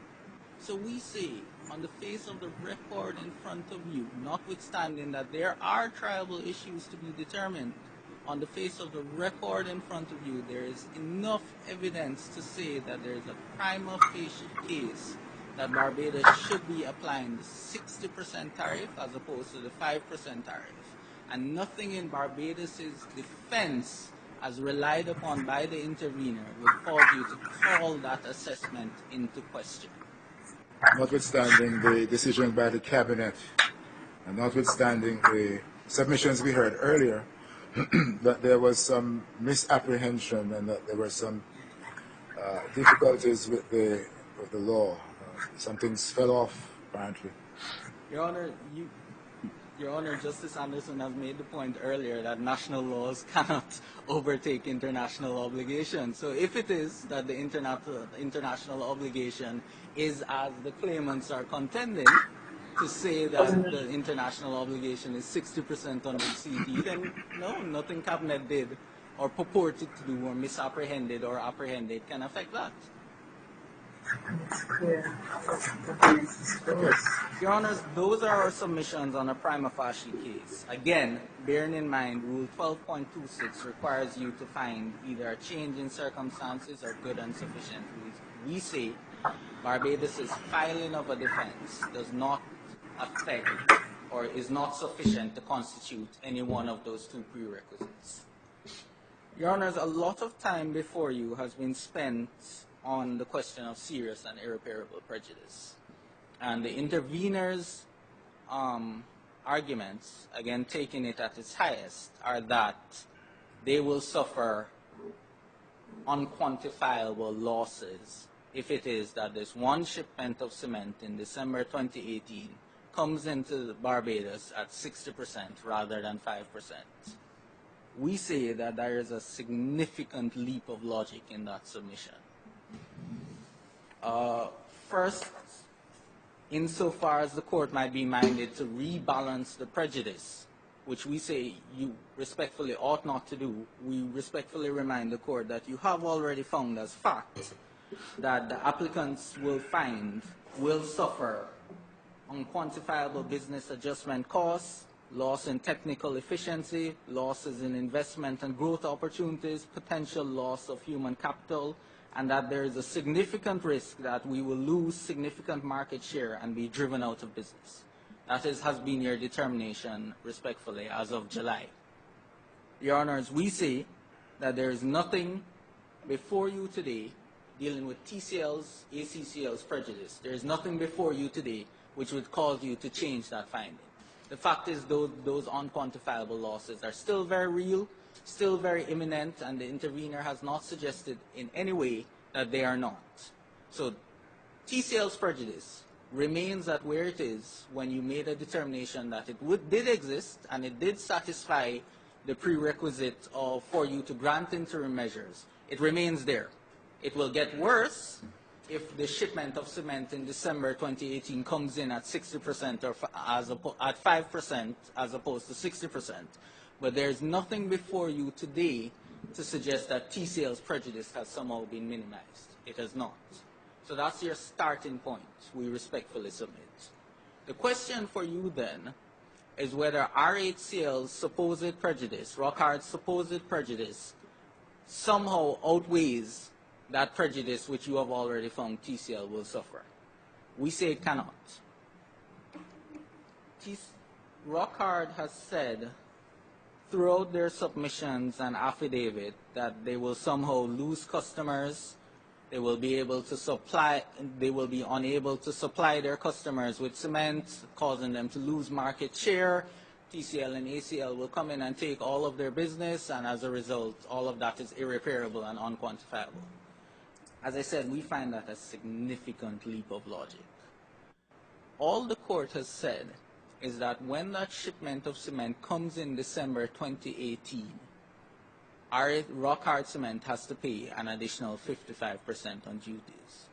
What Rockhard is saying to you is that we do not want to dip into our pocket and absorb that cost on that one-off occasion because we will lose all our business if we do that. That cannot be practical or reasonable or rational. They have not put any evidence before you as to why it is so impossible and so difficult for the intervener to simply absorb that 55%, pending, and this is important, thank you, pending the trial and the determination of the issue. And that, you see, Rockhard is saying that one of your primary considerations when you ruled on the interim reliefs in July is that they would not be affected at all in November 2018. But that's not entirely true. The operative part of any judgment is its order. And this court, in its wisdom, built into its order at paragraph 4 a safeguard mechanism to protect Rockhard in the event that they would be affected. So I'll read paragraph 4 of the court's order. The applicant shall indemnify the respondent and the intervener for any loss or damage sustained by them if it be proved at the trial of the originating application that such loss or damage was incurred by the unjustified imposition of these interim measures. So, Your Honors, you have already considered and protected Rockhard's position, which they are now coming before you today to say that they will suffer greatly, significantly, and harshly if it is that, quite frankly, paragraph 4 of your order comes to pass. Because that's all that's happening here. Paragraph 4 of your order protects Rockhard on an undertaking given by the claimants to say if Rockhard is affected at any point in time, the claimants will indemnify. They have not got... Sorry, please, Your Honor. No, sorry, I was just wondering if that is exactly what it says. That sounds pretty broad, the wording that you just used. Well, I read the wording. You read the wording? Ah, well, interesting. Forgotten that. Yes, please, Your Honor. So, Rockhard is essentially before you today saying we do not want to absorb on this one-off occasion that 55%. They have not put any evidence before you to suggest why this would cause such great hardship. They have asked you to make a leap, a humongous leap of logic to say we cannot absorb it. We will have to pass it on to our customers. Our customers will leave us, and they will go to TCL and ACL. We will lose market share, which we can't get back, and that's the end of Rockhard's business as we know it. That's a what sort of evidence would you require? Well, thank you, please, Your Honors. I will demonstrate it to you in the reverse. If Your Honors look at paragraph 18 of Mr. Maloney's primary affidavit in support of the injunction, Mr. Maloney has given an undertaking to this page 3142 of the record.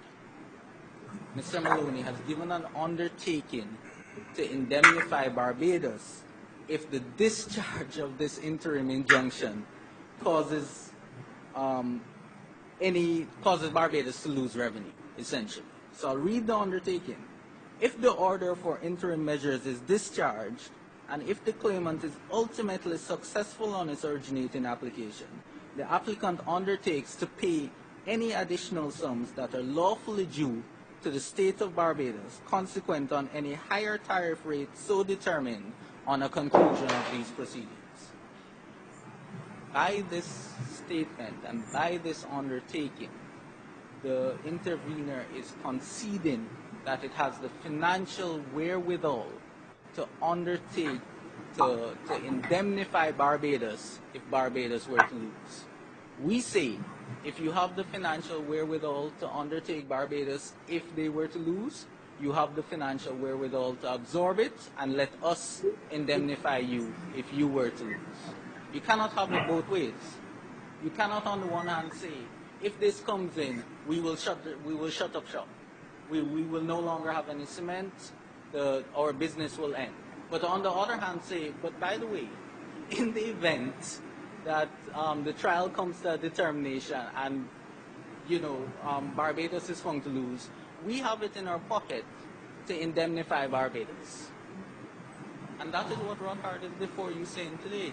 Rockhard is saying, respectfully, our business will shut up shop, but we will also have enough in the kitty to satisfy any damages which Barbados may suffer if you discharge that injunction.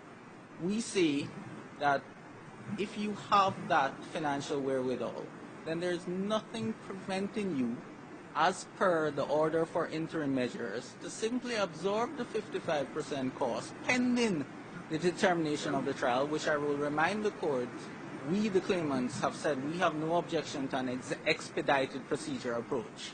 So we are not looking at a very long period of time, respectfully, for the determination of this trial. There is nothing before you today to say that Rockhard's purported serious and irreparable prejudice will come to pass. And there is an inherent concession that it will not. It will not come to pass because they are in a position to give an undertaking that if the trial is heard and determined and the interim measures was found to be wrongly discharged, they can indemnify the state of Barbados for any revenue lost.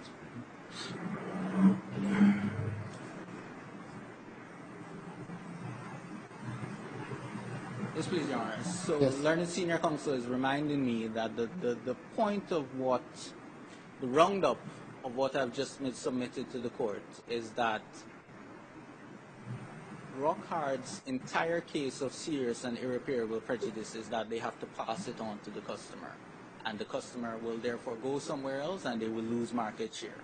We are saying that there is nothing to suggest that they actually have to pass it on to the customer. And if you don't pass it on to the customer, you don't suffer any prejudice except for dipping in your pocket on this one-off case, which we say cannot outweigh what the court has already found the prejudice TCL will suffer.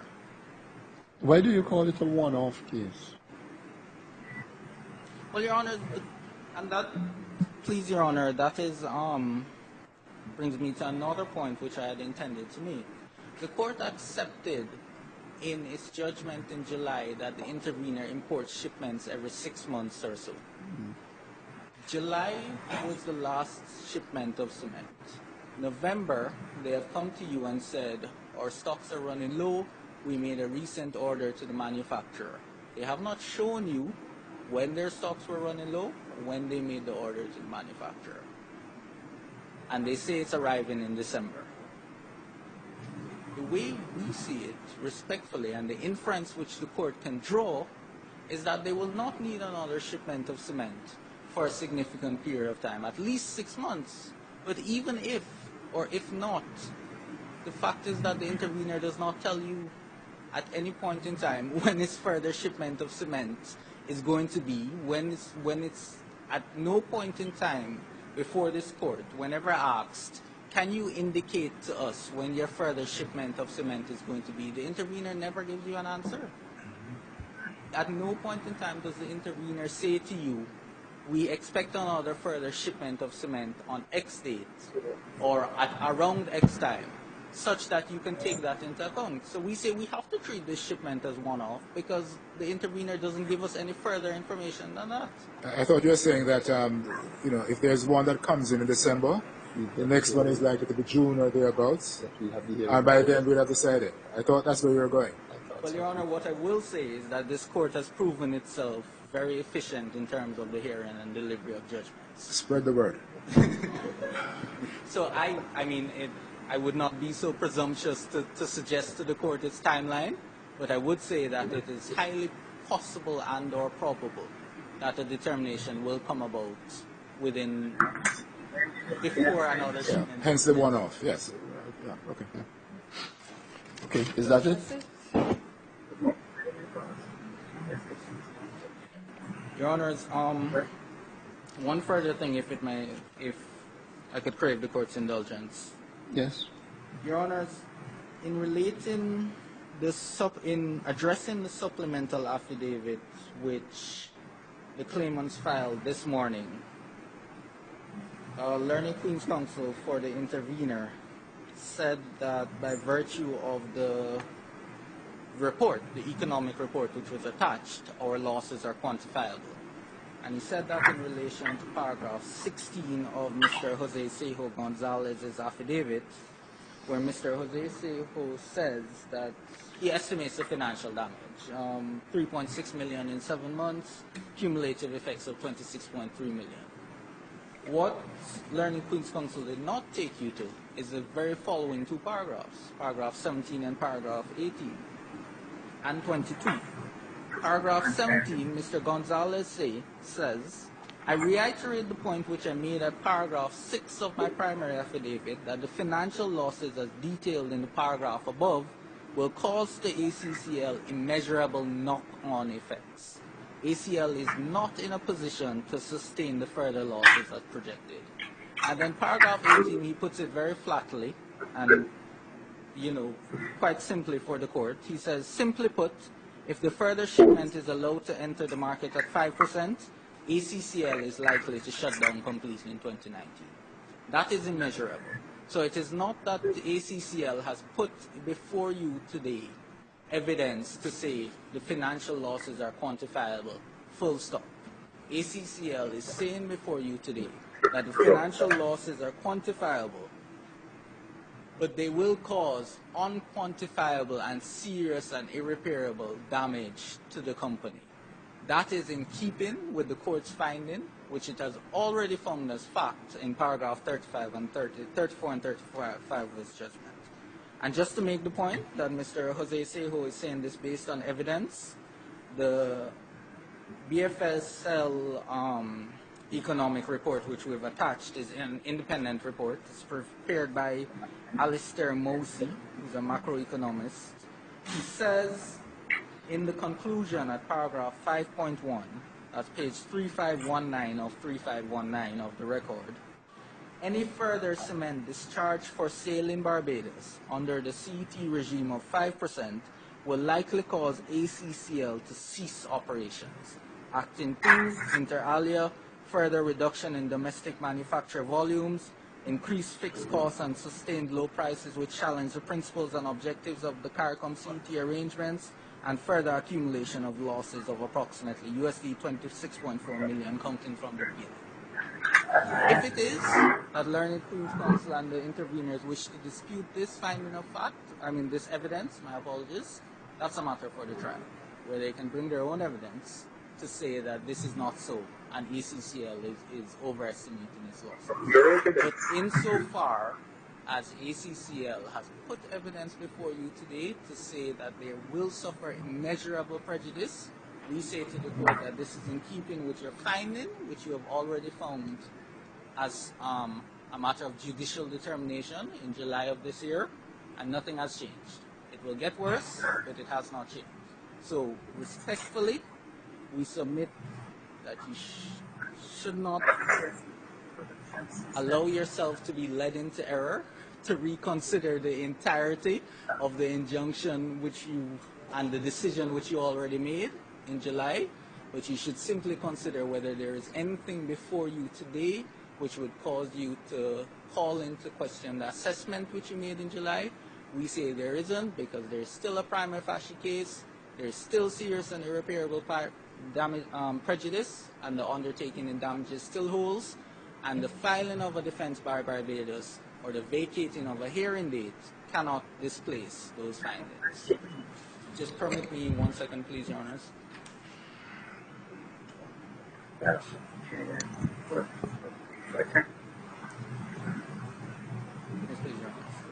Honors. Your Honors, just to make the final point that the justice of the case... This is another final? The last final, please. In the magistrate's court back in the day, we used to have a situation where the magistrate gave you a final adjournment, and then on the next occasion it was a final, and then after that there was a very final. So let's hope that you will stick at final. Responsibility, Your Honors. I prompted him just to put that final point. I had no doubt about that, Mr. Amo.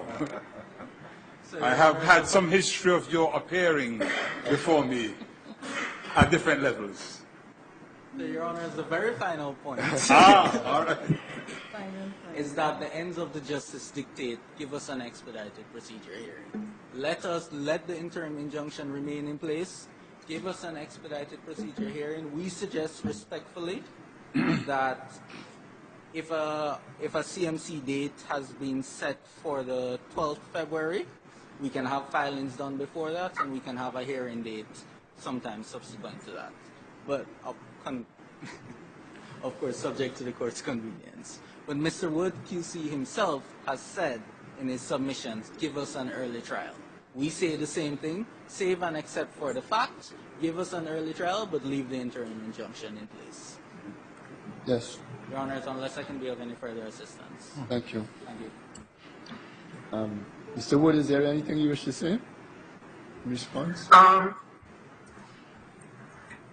I think since my learned friend dwelt on it, I think I should point out that the documents at the 11th meeting of COTED, when it talked to other similar hydraulic cement, also tied it to a CET tariff rate of 15%, whereas other hydraulic cement was 5%. And that, too, is just a point that supports that COTED and Barbados were not intent on altering the CET in respect of other hydraulic cement. I don't think there's any further point that we wish to make. I did intend, but this is not tied to the application to discharge injunction. I did intend to make some points with respect to the CMC of this matter going forward. Yes. So those are the close of the submissions on the application to discharge. We will take a little time to consider, and we will give you our decision as soon as we can. What are those other issues that you wanted to raise, Mr. Wood? All right. Now, whatever the outcome of this matter, if one looks at our defense, and particularly I believe it's at paragraph 40, there is an issue as to whether, if indeed COTED had given a derogation of 60% in respect of other hydraulic cement, did Barbados require the approval of COTED to revert to the CET? It seems to me that that is a very critical issue, one of the main issues in the outcome of this matter, and it's entirely, my respectful submission, a question of law turning on the interpretation of the relevant articles of the RTC. Your Honors, I'm a bit lost. I'm not sure, A, what is the document that my learned friend is referring to, and whether it's the intervener's defense, the intervener's statement at paragraph 40. And I think the defense of Barbados also says the same thing. The issue is whether we now know, uncontested, that irrespective of what had occurred in seeking derogation, we now know that in October of 2015, Cabinet took a decision to apply CET of 5%. And therefore, the issue is whether in applying the CET or in reverting to the CET of 5%, did the state of Barbados require the approval of COTED? And are you suggesting that we ask CARICOM to give its views on that point? I am suggesting that CARICOM needs to be heard on that as well, and I am suggesting that the court should fix this issue for early determination based on, and it can be done on the submissions of the parties. Yes. There is no evidence required here. Yes. It's a question of interpretation of the RTC. CARICOM needs to be heard. The state of Barbados needs to be heard, and this can be done on written submissions, and the court make a determination. And that, I think, will greatly assist everyone in bringing this matter to an early determination. Yes. And it's at paragraph 20 as well of the defense of Barbados. There is no requirement under the RTC for the defendant or any member to return to COTED to reduce the duty to the CET of 5%. So it's on the defense of Barbados, paragraph 20, and it's on the intervener's statement at paragraph 40. And this is a critical issue in TCS claim. So I'm asking the court, fix it for determination. Let us get our submissions in early. It can be done this year. And the court give a ruling on it. And then we know how we go forward. I hear you, Mr. Wood, and while the panel is considering that point, would that solve the entire problem, though? Because you then have the situation where the 2009 SI fixes the CET at a particular rate. So how would you treat with that? Then that becomes a domestic matter. And it's for the state of Barbados to sort out their domestic glitches. Yes. Among the other confusions, there is also the confusion for me that Barbados does not seem disposed to applying to COTED for a reversion to the 5%. Isn't that the effect of what you just read? That's the effect of what I read. So Barbados does not intend to apply to COTED, and Barbados does not intend to repeal or amend the statutory instrument either. In the face of a determination made by the cabinet on advice that that this is to be effective. Well, we know how cabinets go from one regime to another. Well, maybe that's a problem here. Okay, Mr. Wood, the issue you have identified is an issue of straight law, and to the extent that it is an issue in the case, we agree that we can hear that issue on written submissions. What we propose to do is to issue you with a timetable for written submissions on that discrete issue. Whether we will do so before we give a decision on the application to discharge or at the same time, I can't say as yet, but we certainly will give you that timetable. But I think all parties know that they need to get ready on this. Yes. Yes. If there is nothing else. Now, let's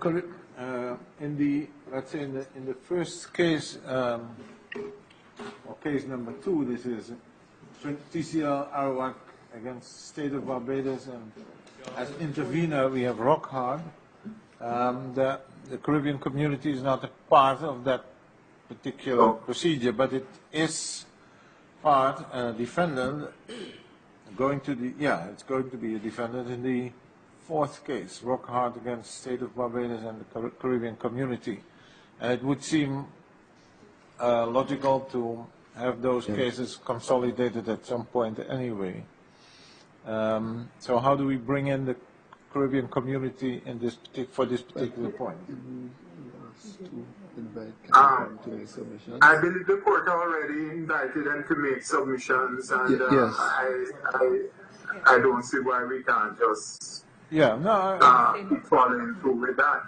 I think we can. Yes, we certainly would welcome their views on the issue, and we would invite them to give those views on paper as well. Yeah. Your Honors, if I might just... There's one further point. Yes, Mr. Wood. In the Rockhard matter against the State of Barbados, I think out of an abundance of caution, I would ask the court to give us leave to amend that originating claim when we file it, before filing it. I made the point that, yes, Rockhard against Trinidad.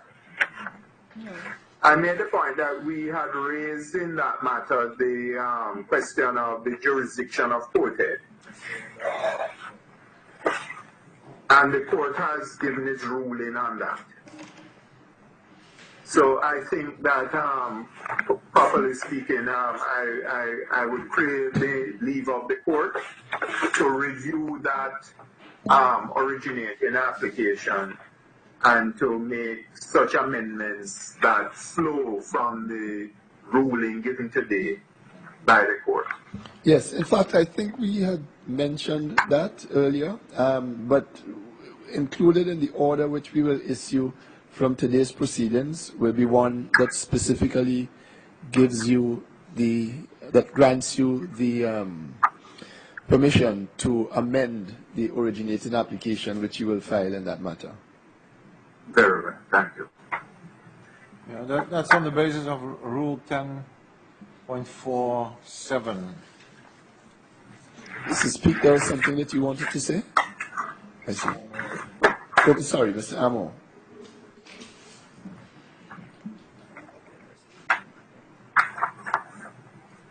I was seeking to intervene just to get, thank you, Your Honor, Mr. President, to get some clarification. I believe, Your Honor, the President had indicated in relation to paragraph 40 of Rockhart's submission that, and the point that has been made, is it that the court is going to direct separate written submissions as a matter of law and to order that to be filed before the decision is given on the application to discharge? I'm just not clear what the direction is likely to be. Yeah, we have not determined as yet whether, first of all, we see that as a discrete issue, which could be dealt with by itself. And we will decide among ourselves the nature of the timetable and issue that as a directive to the parties. I can't say now whether it would be given before we give the decision on the application to discharge or at the same time. As it pleases. Okay, there just one correction. Yes, Mr. Your Honor, I refer to paragraph 40 of the intervener's statement. It's actually 34, paragraph 34, where we say there is no requirement or obligation imposed on the state to obtain approval of COTED to revert to the state. Yes. So it's just a correction, 34. Okay.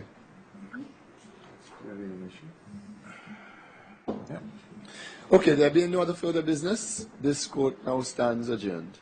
Court rise.